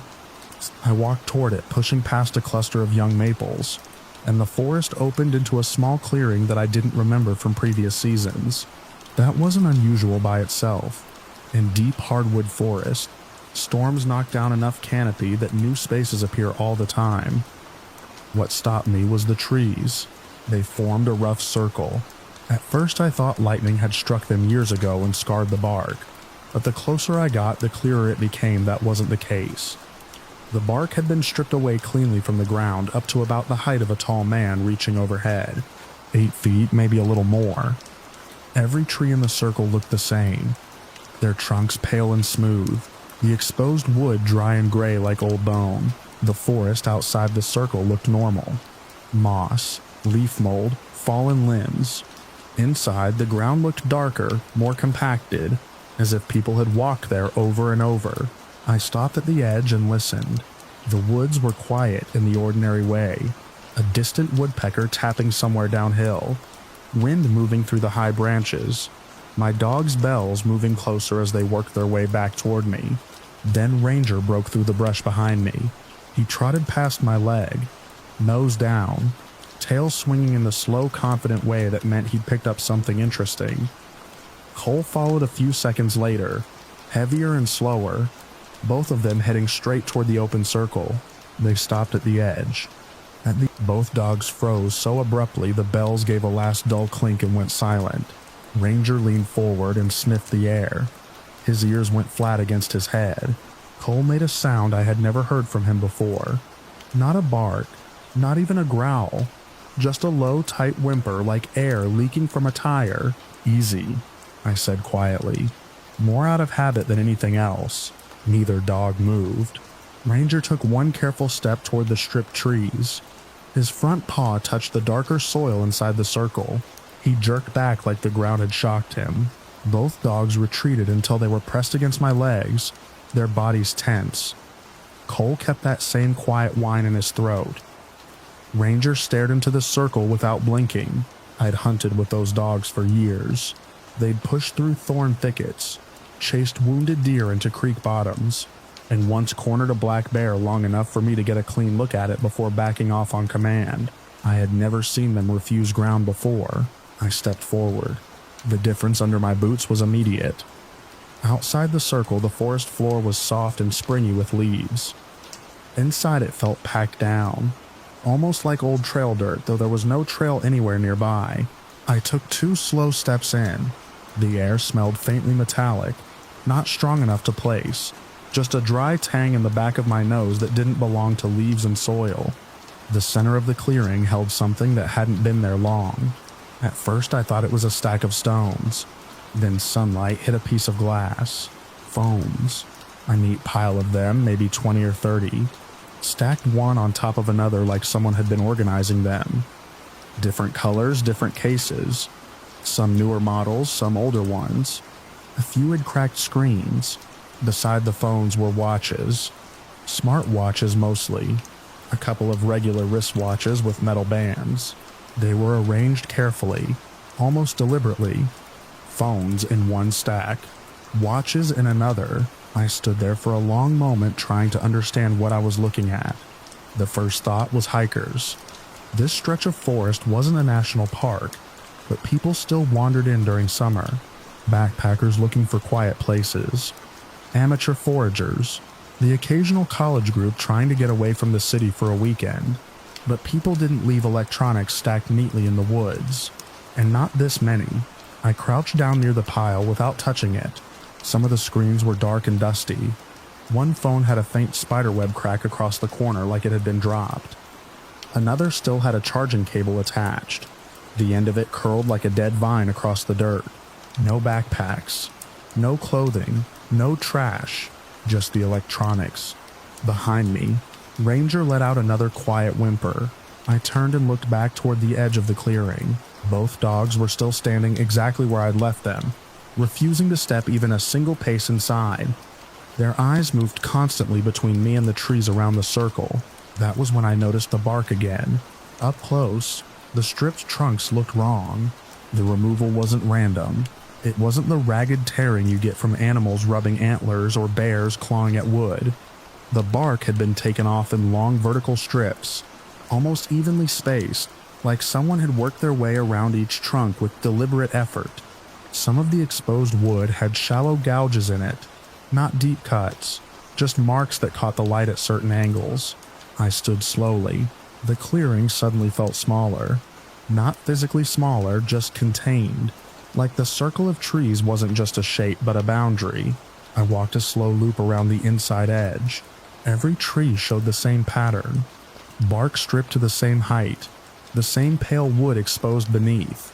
The same faint scoring lines that might have been tools, or claws or something dragged repeatedly across the surface.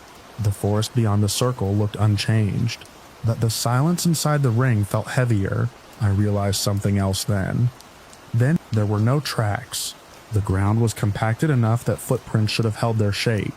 Mine were visible behind me where I'd stepped in, but around the stacks of electronics there were no clear impressions. Just the same flat, dark soil. That meant whatever left the phones had either stepped carefully, or been here when the ground was softer, or the ground had been disturbed afterward. The metallic smell drifted through the air again. Ranger barked once behind me. Short, sharp, warning. I turned toward the dogs. They weren't looking at me anymore. Both of them were staring past my shoulder into the trees on the far side of the circle. I followed their gaze. At first I saw nothing but the normal forest pattern. trunks spaced unevenly, shadows between them, a tangle of fallen limbs farther back where an old oak had come down years ago. Then the wind shifted. The leaves overhead rustled, and something deep in the woods answered with a low movement. I felt more than heard. Branches flexing, weight shifting against wood, too heavy for a deer, too deliberate for falling limbs. I waited. The sound stopped. The forest went still again. My heart had picked up without me noticing. I realized my hand had already moved to the rifle, slung across my chest. I unsnapped the strap and brought it into both hands. The dogs backed another step away from the circle, still facing the same direction. I listened for nearly a full minute. Nothing moved. But the feeling didn't fade. Every instinct I had from decades in the woods started lining up in the same direction. The stripped trees, the stacked electronics, the way the dogs refused the ground, the weight shifting somewhere beyond the trunks. None of it fit anything I could name, but it all pointed to the same conclusion. This place wasn't empty. I stepped backward toward the edge of the circle, keeping the rifle up. The compacted soil gave way to soft leaves again under my boots. Ranger pressed against my leg immediately. Cole circled once behind me, both dogs still watching the same patch of woods. I didn't take my eyes off the trees until we were well clear of the clearing. Even then, I walked another 100 yards before lowering the rifle. The forest slowly returned to normal sounds around us. Wind through branches, a squirrel moving somewhere high above, the distant tapping of that same woodpecker, but neither dog relaxed. They stayed close on either side of me, all the way back toward the truck, glancing behind us every few steps. I never reported the circle. Maybe I should have. The phones alone probably belonged to people someone was still looking for, but every time I thought about going back with a ranger or a deputy, I remembered the way the dogs reacted and the weight moving somewhere in the trees beyond that ring of stripped trunks. Experienced hunters learn to trust certain signals. Not every warning comes from something you can see. Some places in the woods feel wrong for reasons you can't explain. That clearing was one of them, and whatever had been moving in the trees that afternoon was still out there somewhere beyond that pale circle of barkless trunks, waiting quietly beside a stack of silent phones.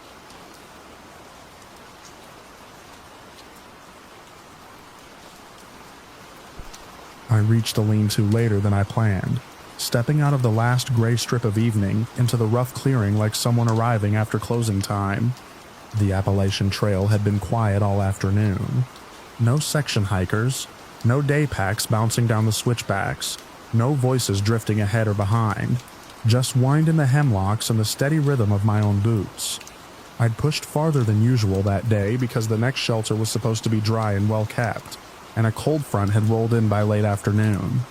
The air had that metallic smell that means a long night. When the lean-to finally appeared through the trees, I felt the kind of relief only thru hikers understand. 3 wooden walls, a slanted roof, a flat platform raised off the ground. Simple, but after a long day it might as well have been a hotel. Something smelled good.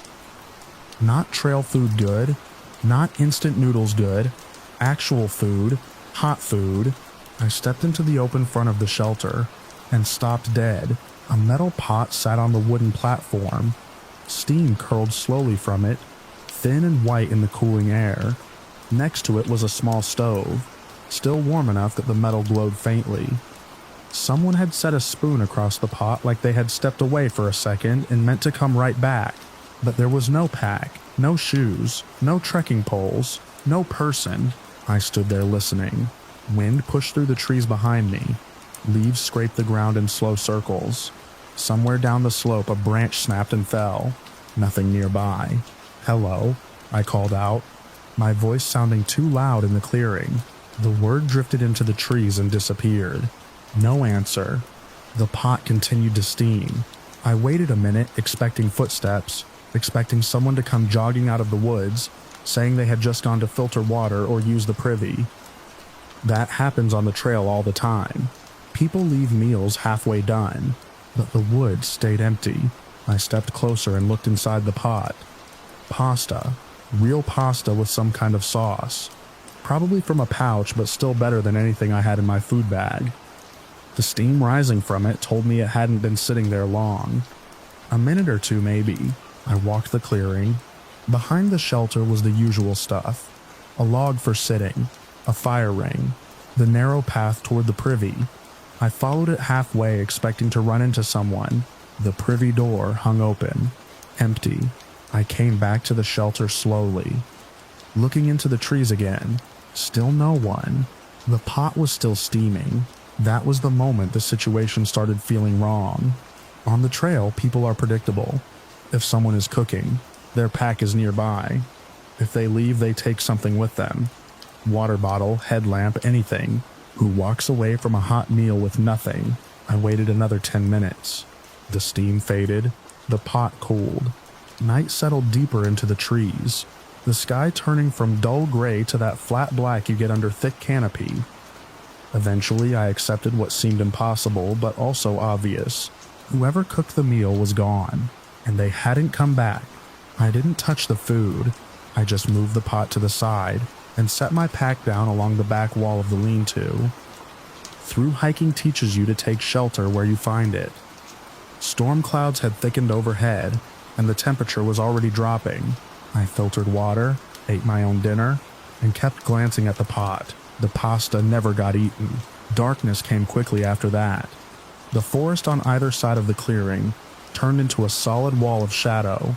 My headlamp caught pale streaks of tree trunks and the dull shine of wet leaves. Around 9, I shut the light off and crawled into my quilt.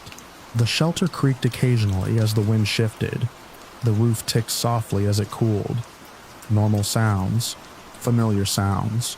I've slept in dozens of shelters along the trail. Most nights I fall asleep fast. That night I didn't. Something about the abandoned meal kept replaying in my head. Someone had been there minutes before me. Close enough that their food was still hot. So where were they? At some point I must have drifted off, because the next thing I remember was the feeling of breath against my ear.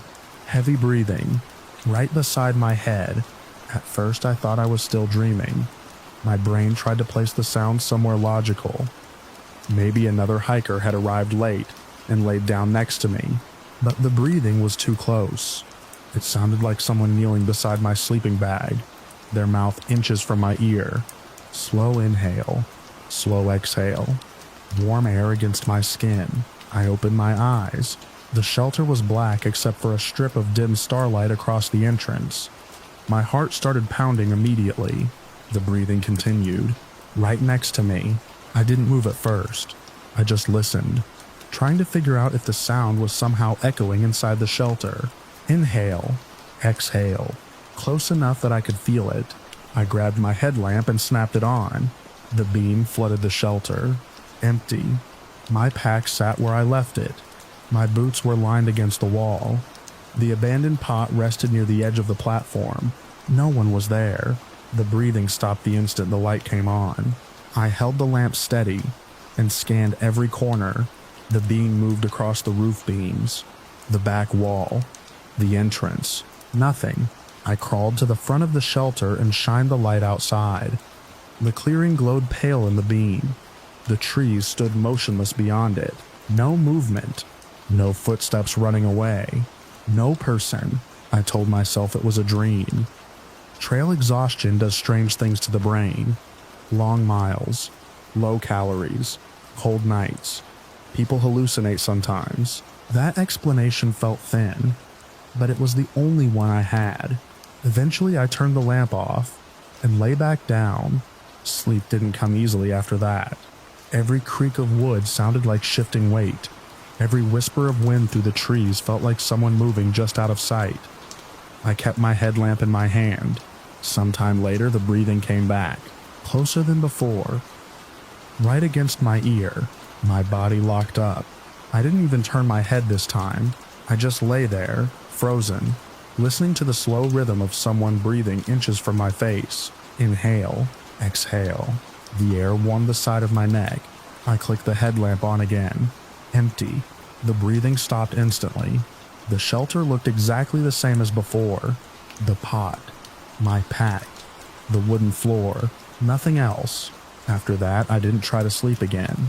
I stayed awake the rest of the night, sitting against the wall with my lamp off, staring toward the entrance while the forest slowly shifted from black to gray. Morning came cold and quiet. Birds started up in the trees. The wind died down. Early light filtered into the clearing and softened the hard edges of everything. The night started to feel unreal.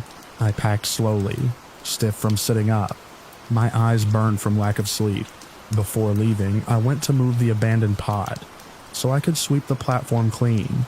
That's when I saw the notebook. A small trail register sat tucked against the back wall. I hadn't noticed it the night before. Shelters sometimes have them. Hikers sign their names, leave notes, record the date they passed through. The notebook was open. A pen rested across the page, and written in the middle of the paper, in thick dark letters, were the words, "Thank you for the meal." I stared at it for a long time, before something about the writing made my stomach tighten. The letters looked familiar, not just similar, exact. The shape of the T, the way the Y dipped below the line, the tight spacing between the words. I pulled my own small notebook from my pack and flipped to the last page where I had written mileage notes the previous afternoon. The handwriting matched perfectly. Every letter, the angle of the strokes, even the slight slant to the right. I stood there in the quiet shelter with both notebooks open, comparing them over and over, trying to find a difference. There wasn't one. The message in the trail register had been written in my handwriting, but I had never seen the notebook before that moment, and I had arrived at the shelter after the meal was already steaming on the table. The pot still sat where I had pushed it the night before, empty now, completely scraped clean. I don't remember eating it. I don't remember getting up during the night, but when I checked the spoon resting beside the pot, the handle had dried streaks of sauce on it, the same color as the stain on my sleeve. I packed up without signing the register. As I stepped back onto the trail, I kept looking at my hands, trying to decide whether they felt like mine. Even now, months later, I still catch myself studying my handwriting in grocery lists and trail journals, wondering what else might appear in it someday. And sometimes when I'm lying awake in quiet places, I swear I can still feel someone breathing slowly beside my ear.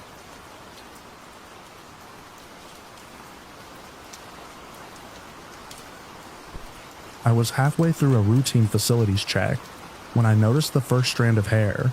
It was caught on a splinter of wood above the doorframe of the public restroom near the east trailhead, long enough that it hung down and brushed my shoulder when I stepped inside. At first, I assumed it belonged to a visitor. People shed hair everywhere in a park like this. Campsites, sinks, trash cans. But this strand was different. It was thick, dark, and nearly the length of my forearm.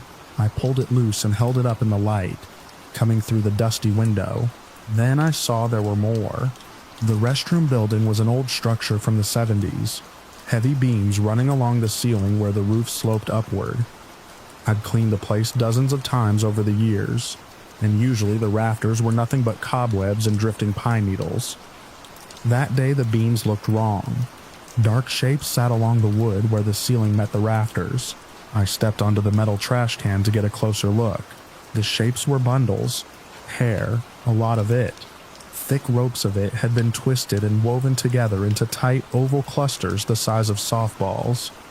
They were wedged deep into the corner spaces above the beams, packed so carefully they almost looked like birds' nests.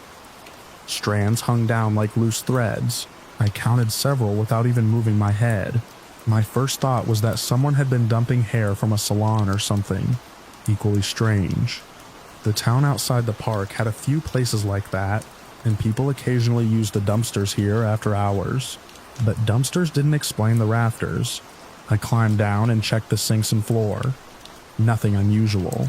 No clumps of cut hair, no scissors. Nothing that suggested someone had trimmed it there. Just those woven bundles overhead. The building smelled faintly sour, the way damp clothing does when it's been left too long. I stepped back outside and circled the restroom.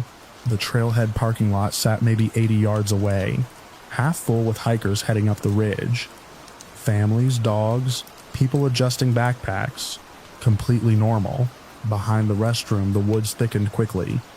Tall ponderosa pines leaned together so their branches overlapped high above the ground. The forest floor there was mostly needles and shade. I looked up at the roofline again. More hair clung to the edge of the eaves. That's when the situation shifted in my mind. From strange maintenance issue to possible squatter.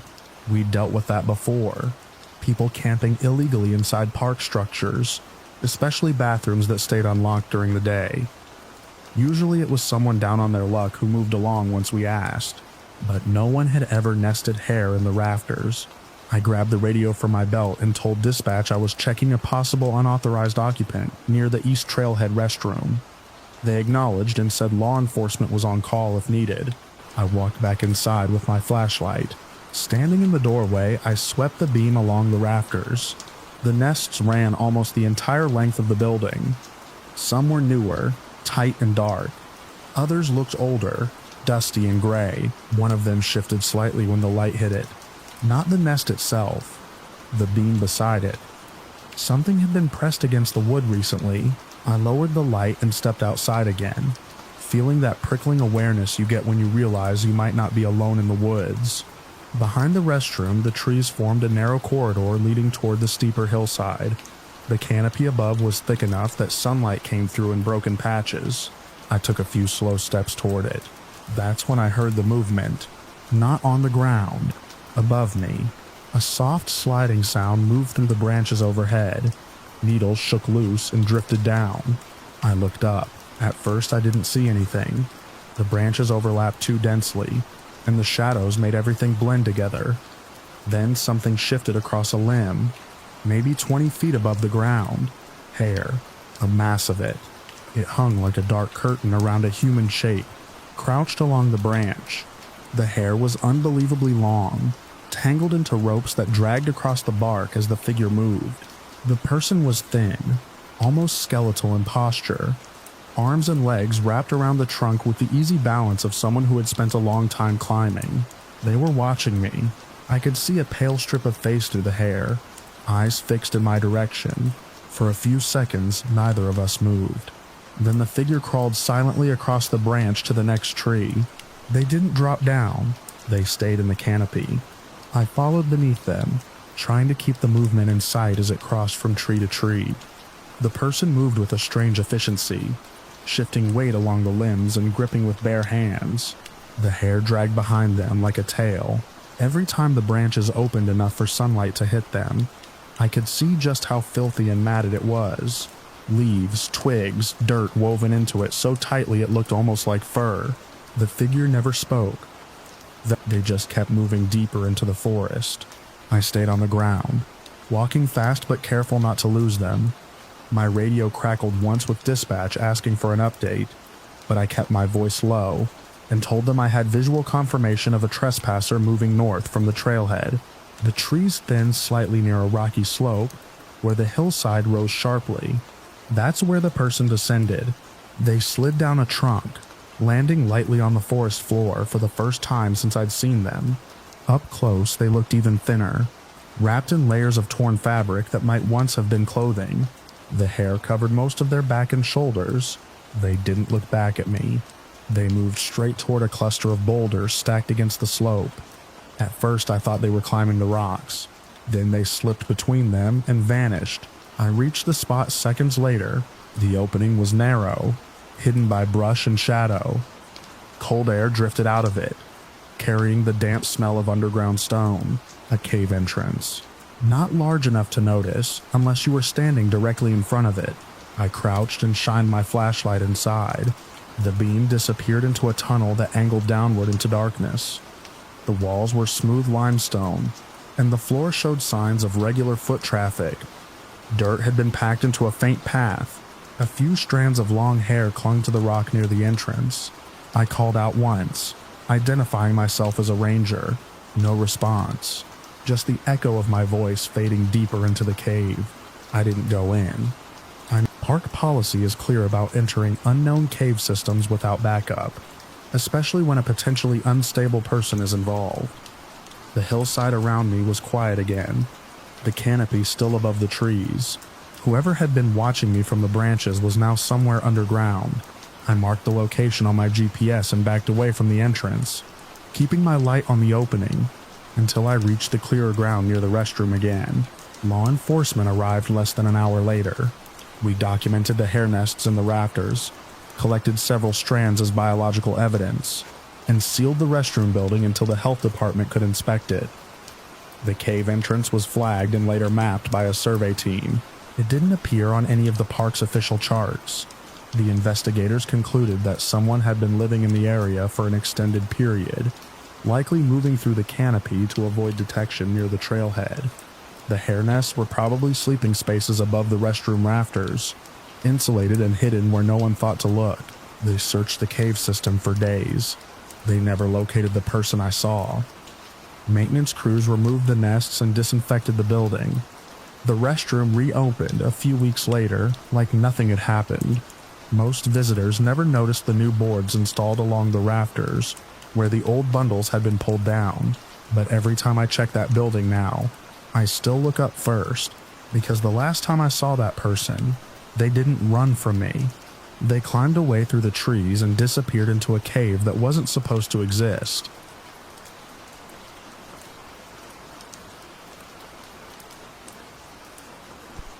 By mid-afternoon, I was moving along the ridge with that steady rhythm you get after years of hiking, the kind where your body handles the terrain without much thought, and your mind drifts out across the view.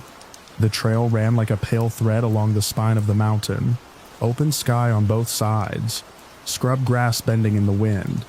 I remember noticing a lone figure ahead of me on the path, maybe 50 yards out, walking the same direction I was, wearing what looked like the same earth tone hiking clothes I had on. At first it barely registered. People pass through trails all the time, but something about the shape of that person's movement held my attention longer than it should have. I've been hiking most of my adult life. Long trails, desert ridges, alpine routes. You develop a quiet awareness of how people move on terrain. Everyone has a gait. Some lean forward on climbs. Some swing their arms wide. Some bounce lightly over uneven rock. It becomes a kind of signature. The person ahead of me moved exactly like I did. Same pace, same stride length, same slight tilt of the shoulders when stepping over uneven stone. I noticed it when we both stepped over a flat rock at almost the same moment. Then again when the trail curved along the ridge and that figure adjusted balance in the exact way I did. Like our movements were synchronized. At that distance I couldn't see their face. Just a hat, a pack, neutral colored clothing, but the resemblance in movement was strange enough that I started paying closer attention. The ridge itself was quiet. The wind wasn't strong, just a constant push over the grass that made everything whisper. No trees up there, just low shrubs and scattered rock. You could see miles in every direction, which meant I should have seen that person earlier. I had been alone on the trail since the last switchback down the mountain. Still, hikers appear out of blind corners sometimes. It wasn't impossible. I kept walking. The distance between us stayed almost perfectly the same for a while. 50 yards, maybe a little less. Then the trail dipped slightly and I picked up speed without really thinking about it. The figure ahead sped up too. Not dramatically, just enough to keep the same distance. That was the moment a small knot formed in my stomach. Because it wasn't coincidence anymore. The terrain leveled out and I deliberately slowed my pace. Ahead of me, the figure slowed. Not after a delay. Immediately. The same adjustment. Like we were connected by an invisible line. I stopped walking. The figure ahead stopped too. It stood there on the ridge, back turned, wind tugging lightly at its clothes. I remember staring at it for a long moment, trying to make sense of what I was seeing. Maybe someone was copying me as a joke. That crossed my mind. Maybe they noticed me behind them and thought it would be funny to mirror my movements, but the distance made that unlikely, and the trail was narrow enough that they would have had to keep looking back to watch me. This person never looked back. They just stood there. My heartbeat picked up a little. Not panic yet. Just a creeping sense that something about this situation didn't belong out on a quiet ridge in the middle of the afternoon. I started walking again. Slow. Careful. The figure resumed walking too. Same pace. Like same stride. Same posture. It was like watching myself from behind. That thought hit me harder than I expected, because once it occurred to me, I started noticing details. The pack shape looked like mine. The hat brim curved like mine. The sleeves rolled to the same height on the forearms. Even the color of the boots looked the same. I told myself there were only so many types of hiking gear out there. People dress similarly on trails all the time. Still, the movement, that identical gait. I quickened my pace again, this time with the intention of closing the gap. The figure did not increase speed as much this time. Slowly, yard by yard, I began gaining ground. 40 yards, 30. The wind grew louder across the ridge as the trail climbed slightly. Gravel crunched under my boots. 20 yards. Now I could see the back of their neck, under the hat brim. Something about it looked oddly smooth from that distance, but I told myself it was just the lighting. 15 yards. My pulse was hammering in my ears now, though I still couldn't explain why. The figure stepped over a small split in the trail rock. I stepped over it a moment later. Same motion, same balance shift. 10 yards. At that point, I realized something else. I had never heard their footsteps. On gravel like that, even a quiet hiker makes noise. But the ridge had been nothing but wind and my own boots. Me own boots. The figure suddenly stopped walking. So did I. The distance between us held there for a moment. Then slowly, very slowly, the person ahead began to turn around. The movement was smooth, calm, almost casual. I remember the strange thought that maybe they were about to smile and ask why I had been following them. The hat brim lifted slightly as the face turned toward me, and for a split second my brain refused to process what I was seeing, because there was nothing there. No eyes, no nose, no mouth, just flat skin stretched across the front of the head like a blank surface. Featureless, smooth, empty. The human brain doesn't like things that don't fit the pattern it expects. For a heartbeat, I stood there trying to force that shape into something recognizable. Maybe the lighting was wrong. Maybe the face was shadowed. Maybe they were wearing some kind of mask. But the wind shifted and sunlight hit the front of that head fully. It was still blank, completely blank. The figure tilted its head slightly, as if studying me, and that was the exact moment something inside me broke loose. My sense of reality just snapped. I turned and ran. Not a controlled retreat. Not a cautious hike back down the ridge.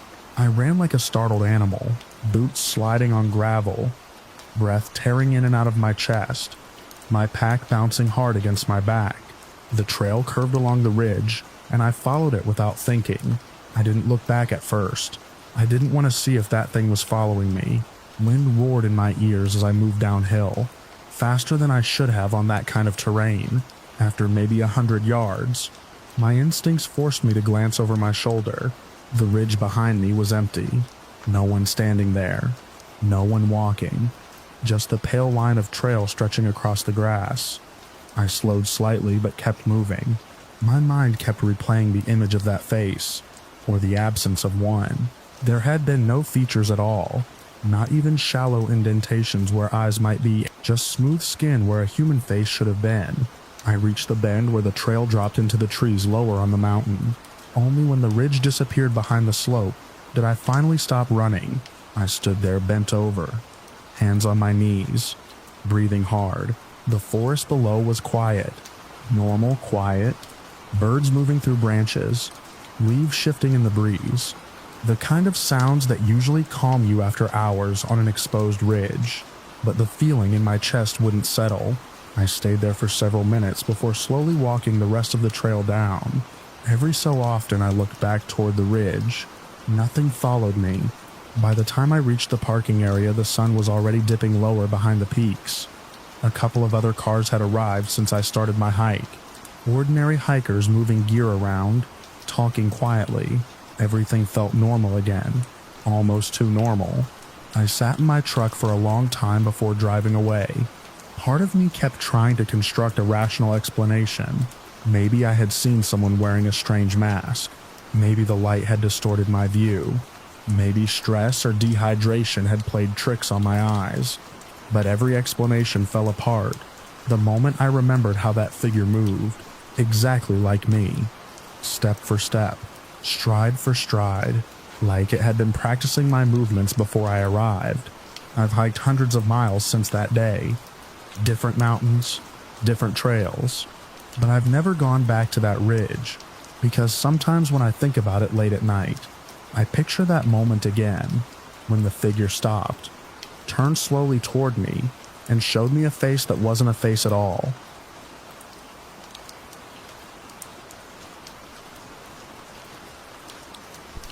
Late afternoon light was already turning the valley gold when we found the camera.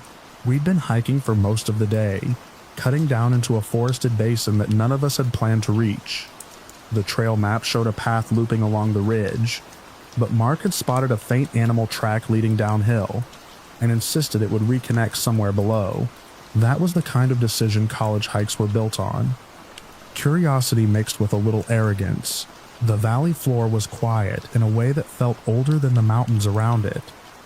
Tall firs blocked most of the wind, and the air smelled damp, like rotting wood and cold earth. A shallow stream curved through the trees, reflecting the late sun in flashes of orange. We stopped there to rest. I remember sitting on a fallen log and pulling off my pack while the others wandered around the clearing. Mark was throwing pebbles into the water. Jess was leaning against a tree, scrolling through her phone even though there was obviously no signal. Kyle and Aaron were digging through their bags for snacks. That's when Aaron found the camera. The log beside the stream was hollow, split along the top like something had cracked it open years earlier. Aaron reached inside, thinking it might be full of insects or trash someone left behind. Instead, he pulled out an old Polaroid. It was the chunky kind with the square body and faded rainbow stripe across the front. The plastic looked yellowed with age, but when he shook it lightly, it made the soft mechanical rattle of something that still worked. "Who leaves this out here?" he asked. We all gathered around. There were a few film cartridges sitting inside the hollow log, too, sealed in dusty foil wrappers. None of us knew anything about vintage cameras, but it seemed like too weird of a find to ignore. Kyle joked that it was probably part of some geocaching game. Mark said we should try it. I remember thinking the same thing everyone else probably was, that we'd take one stupid picture and then toss it back in the log. We loaded the film and stepped back into the clearing. The sun was low enough that it filtered through the trees in long bright stripes. It actually looked like a perfect photo spot. Mark balanced the Polaroid on a flat rock and set the timer. We all crowded together. The camera clicked. A second later, the photo slid out with that soft mechanical whir. Everyone leaned in while the square of film slowly developed in Aaron's hand. At first it was just pale gray shapes. Then darker outlines started appearing. Trees, the stream, the five of us standing there, and someone else. At first I thought it was just a shadow. The shape was standing between Kyle and Jess, slightly behind us. It looked like a person, but the details were still forming. As the image darkened, the figure became clearer. A tall man. He was standing right in the middle of our group. I looked up from the photo and counted us automatically. 5. The picture showed 6.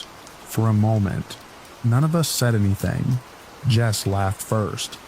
The kind of nervous laugh people do when something doesn't make sense. Okay, who walked through the frame? No one had. We had been standing shoulder to shoulder. There wasn't space for anyone else. Aaron flipped the picture around like maybe something was printed on the back. It was blank. Kyle tried to explain it away. Some kind of double exposure. Maybe the film had an old image burned into it from years ago.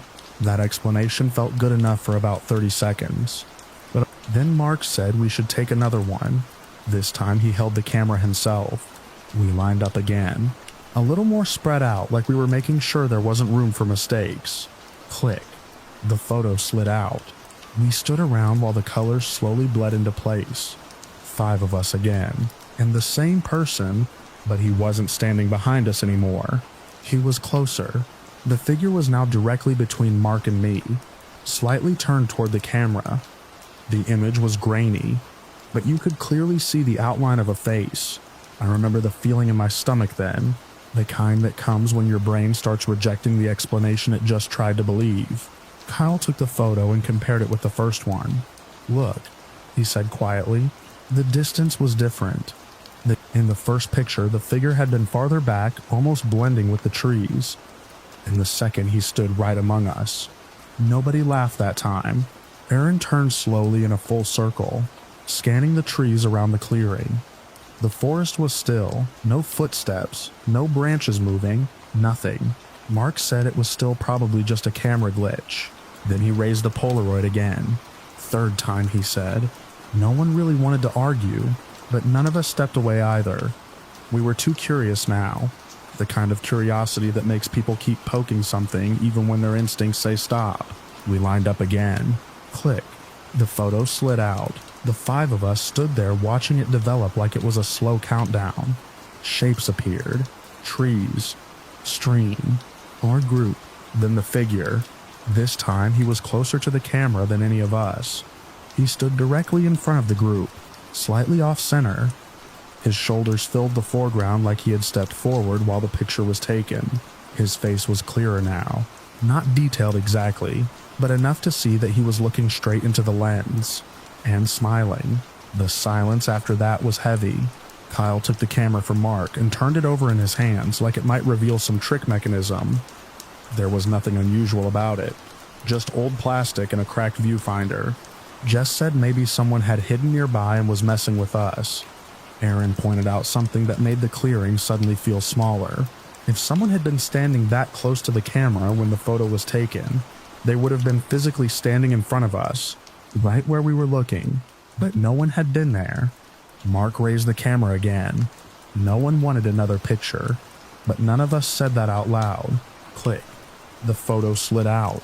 It developed faster this time, or maybe it just felt that way. The figure filled nearly the entire frame. He was so close to the lens that the rest of us were barely visible behind him. His face was pale and indistinct, like the camera couldn't fully focus on it, but his smile was wider. My chest felt tight. That's when I noticed something else. His shoulders were angled slightly forward, like he was leaning toward the camera, toward us.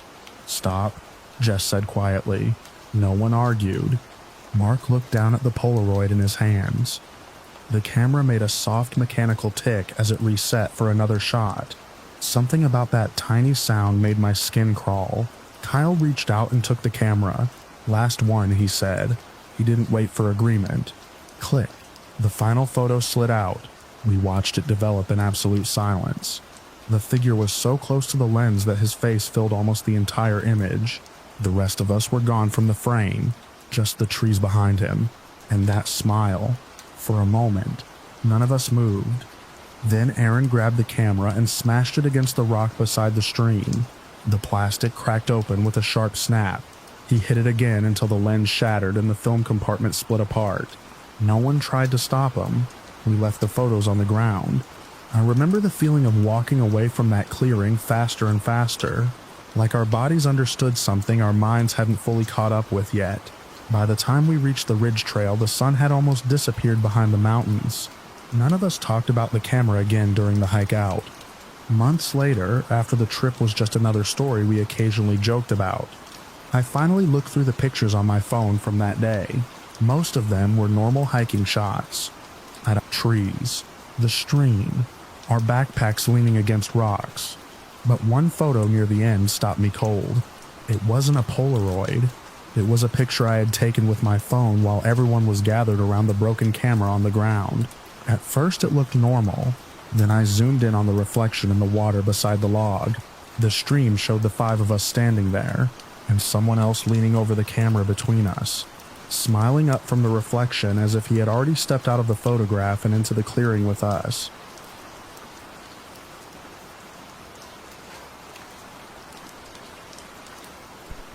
The meadow opened up so suddenly it felt like stepping out of a hallway into a stadium.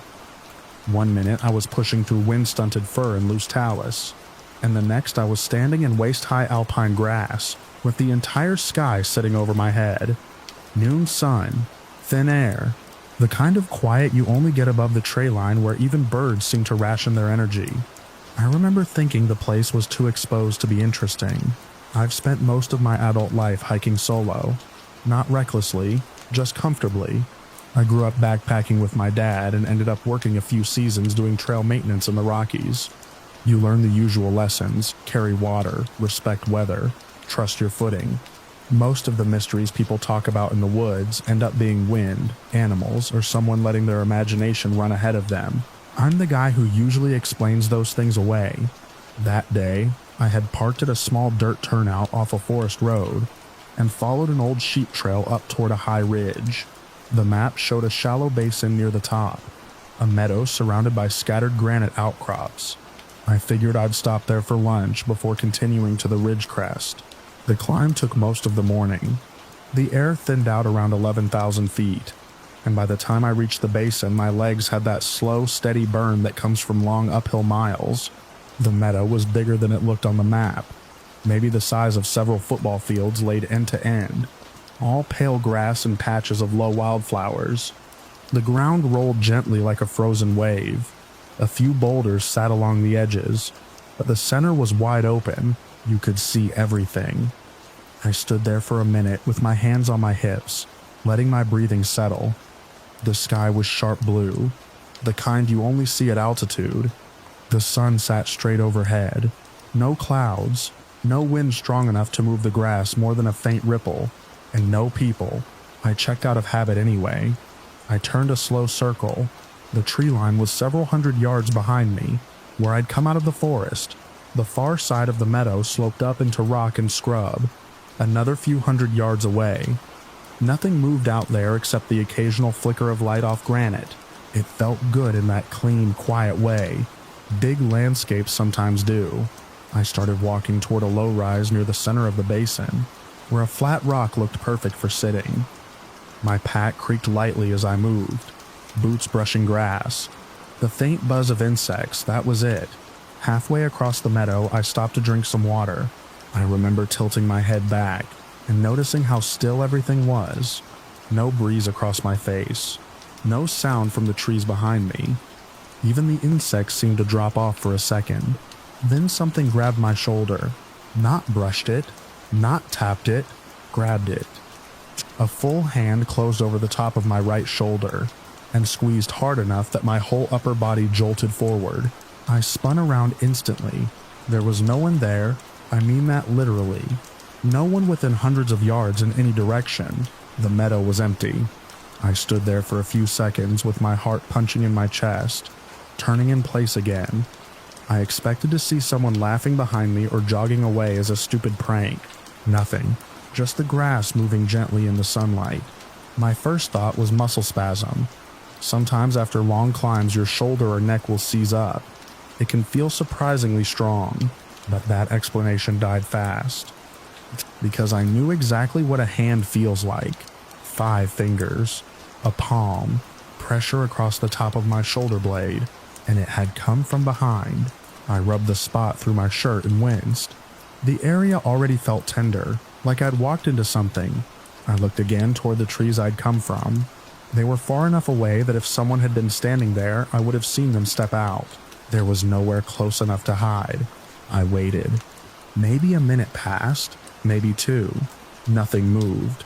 I laughed once, short and uneasy, and said out loud to nobody that altitude must be messing with me. The sound of my own voice felt strange out there. Then I kept walking. But the easy feeling I'd had when I first stepped into the meadow was gone. Every few seconds I looked behind me. The grass rustled softly as I moved, but otherwise the place stayed quiet. I reached the flat rock near the center and set my pack down. The sun felt warmer now, pressing on the back of my neck. I pulled my water bottle out again, then paused. My shoulder hurt more. It had gone from a dull soreness to something sharper, like someone had really dug their fingers in. I slipped my arm out of my pack strap and rolled my shoulder carefully. That's when I decided to check it. I took my phone out and switched to the front camera, angling it over my shoulder. The bruise was already there. It was clear enough that I felt a chill run through me, even under the noon sun. A handprint. You could see the oval of the palm, and the darker shapes where fingers had pressed into the muscle. The marks stood out purple and red against my skin like something stamped there, and they were fresh. Bruises don't usually show up that fast. I know that from years of banging into rocks and branches on the trail, but this one had appeared within minutes. And I stared at the screen for a long time. The shape was unmistakable. A right hand, 5 fingers. My brain tried very hard to find another explanation. Maybe I'd leaned against something earlier. Maybe a branch had hit me just right, and I hadn't noticed. But branches don't leave finger marks. I slowly lowered the phone and looked around again. The meadow hadn't changed. Same wide grass, same distant tree line, same empty rock slope. No movement anywhere. I stood up from the rock without remembering, deciding that quiet from earlier had returned. Only now it felt wrong. Not peaceful, just blank. I turned toward the forest. It looked farther away than it had when I walked out. I started back across the meadow at a steady pace. Not running, just moving. My pack shifted against my back with each step. The bruise on my shoulder throbbed where the strap crossed it. I kept scanning left and right while I walked. Nothing. No footsteps behind me. No voices. No wind picking up. About halfway back to the trees, it happened again. The air behind me shifted. That's the best way I can describe it. Like someone stepping close enough that you feel them enter your space. Then the pressure hit my shoulder again. Hard. The exact same place. My body lurched forward. My boot slipped in the grass. I spun around so fast my balance almost went empty meadow, short grass moving gently in the sunlight. But this time I didn't stand there analyzing it. I left. Fast. I moved straight for the tree line, breathing hard, not looking back again until the first trunks were only a few yards away.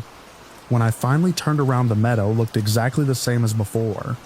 Wide, quiet, completely open, nothing standing in it. I kept going down the trail without stopping. The whole way back through the forest, I expected to hear something following me. Branches snapping, footsteps matching mine, anything. There was nothing except my own movement and the usual sounds of the woods. By the time I reached my truck, the afternoon clouds were starting to build over the ridge. My shoulder aches badly under the pack strap. I dropped the pack in the bed and checked the bruise again using the truck mirror. It had darkened. The handprint looked clearer now, like the pressure had driven the shape deeper into the muscle. I stood there in the gravel turnout for a long time with the door open and the engine running, staring at that mark and trying to convince myself there had to be a normal reason for it. Wind. Muscle cramp. Something I'd brushed against earlier, but the shape didn't lie. Neither did the fact that I'd been standing alone in the middle of a field with no one close enough to touch me. I drove down the mountain earlier than I'd planned. The unsensible. The bruise lasted almost a week. Even now, years later, I can still picture that meadow in perfect detail. Bright noon light, grass rolling in gentle waves, hundreds of yards of open ground in every direction, and the moment something I couldn't see reached out and wrapped a hand around my shoulder in the middle of it. I haven't gone back to that basin since, and I don't think I ever will, because the last thing I remember before leaving was looking over my shoulder one final time and feeling absolutely certain that if I had stayed out there any longer, whatever had grabbed me would have done it again.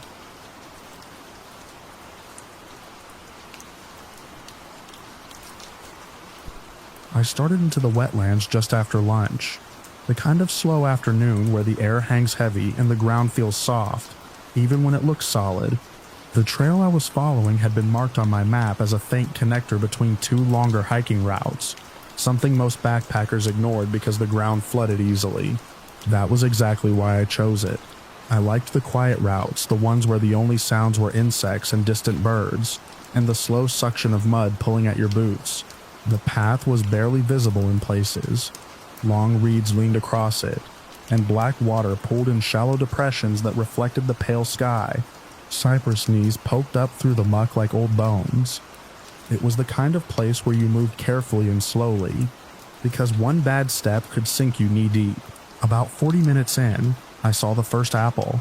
It sat right in the center of the trail, not rotten, not half-eaten by animals. Just a clean red apple resting on the packed mud like someone had placed it there a minute earlier. I stopped and looked around. The swamp stretched in every direction. Reeds, moss-draped branches, pools of water with slick green surfaces, no movement. The apple looked grocery store perfect. I nudged it with my boot. It rolled a few inches and stopped. I didn't pick it up. Something about it felt wrong immediately. The same way a misplaced object in a quiet house feels wrong. Out here there were supposed to be fallen branches, animal tracks, maybe trash from careless hikers, not a fresh apple. I stepped around it and kept walking. About 20 yards later, I found an orange, same placement, same condition, bright, unblemished, sitting right in the center of the trail.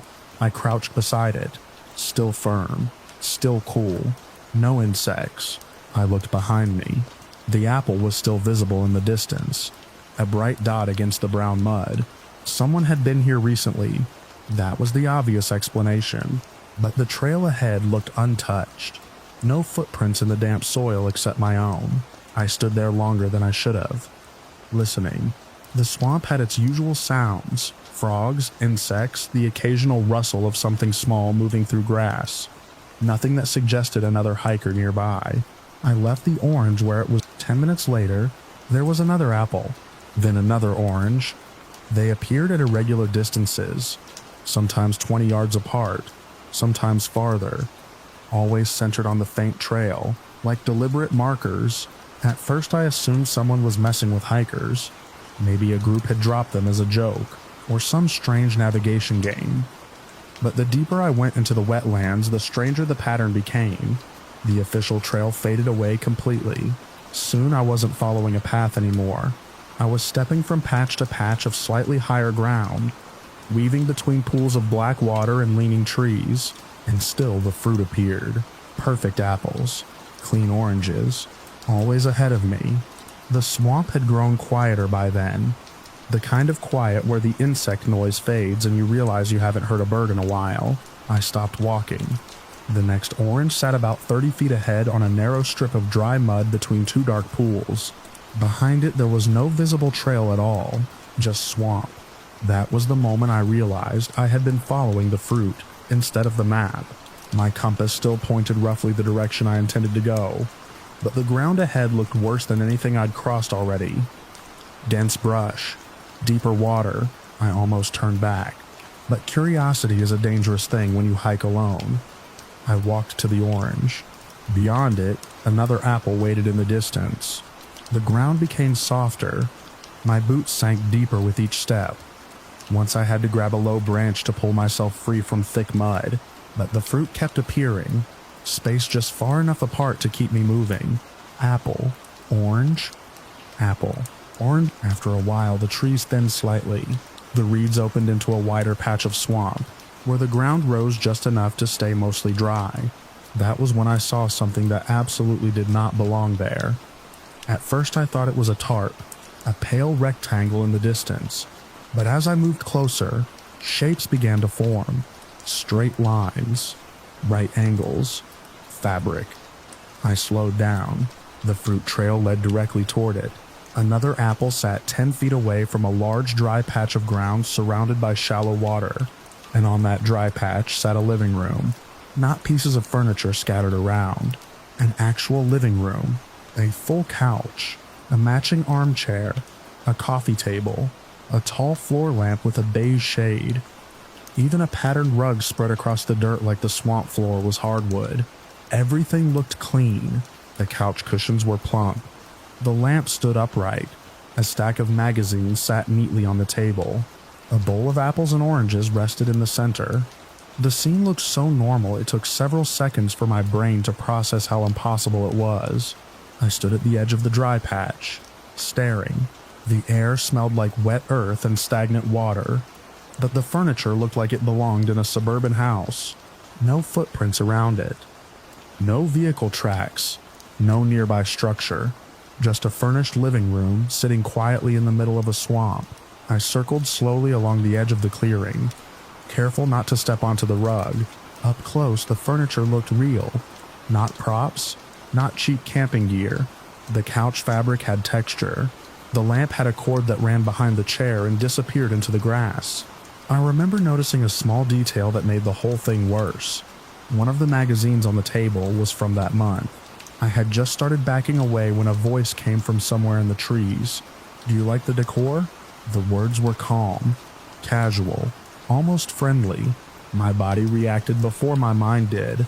I turned immediately toward the sound. Nothing. Just trees and hanging moss. My heart was suddenly pounding so hard I could feel it in my throat. The voice hadn't been far. Maybe 20 feet away. Maybe closer, but I couldn't see anyone. I scanned the tree line, the water, the reeds. Still nothing. Then the swamp went quiet again. Completely quiet. I took one slow step backward. Another. My eyes never left the trees. Tendahimyansia mine. The living room sat motionless behind me, perfectly arranged, waiting. Then something shifted in the reeds off to my left. A small movement. Subtle. That was enough. I turned and moved fast. Not running yet, but close. The ground sucked at my boots as I retraced the path of fruit markers. Apples and oranges flashed past in the mud. As I followed them back the way I came, my breathing got louder. Branches scraped my pack. The swamp sound slowly returned as I moved farther away, like the place behind me had been holding its breath. I didn't stop moving for a long time. When the faint trail finally reappeared under my boots, I followed it straight out of the wetlands without looking back. By the time I reached solid ground, the sun was already dipping lower in the afternoon sky. I sat on a fallen log for a while, drinking water and trying to convince myself there had to be a normal explanation. Someone hauling furniture in by boat, a hidden cabin nearby, a prank. But none of those ideas explained the fruit trail, or the lack of footprints, or the voice that had come from nowhere. I left the area that evening and camped miles away. I didn't sleep much. The next morning I checked my map again. The place where the swamp clearing should have been was just marked as seasonal wetlands. No structures, no campsites. I considered hiking back to look for it again. I never did. But sometimes I still think about that room sitting out there in the mud. Furniture perfectly arranged while the swamp slowly swallowed everything around it. And I keep wondering how long that bowl of fruit stayed full after I left.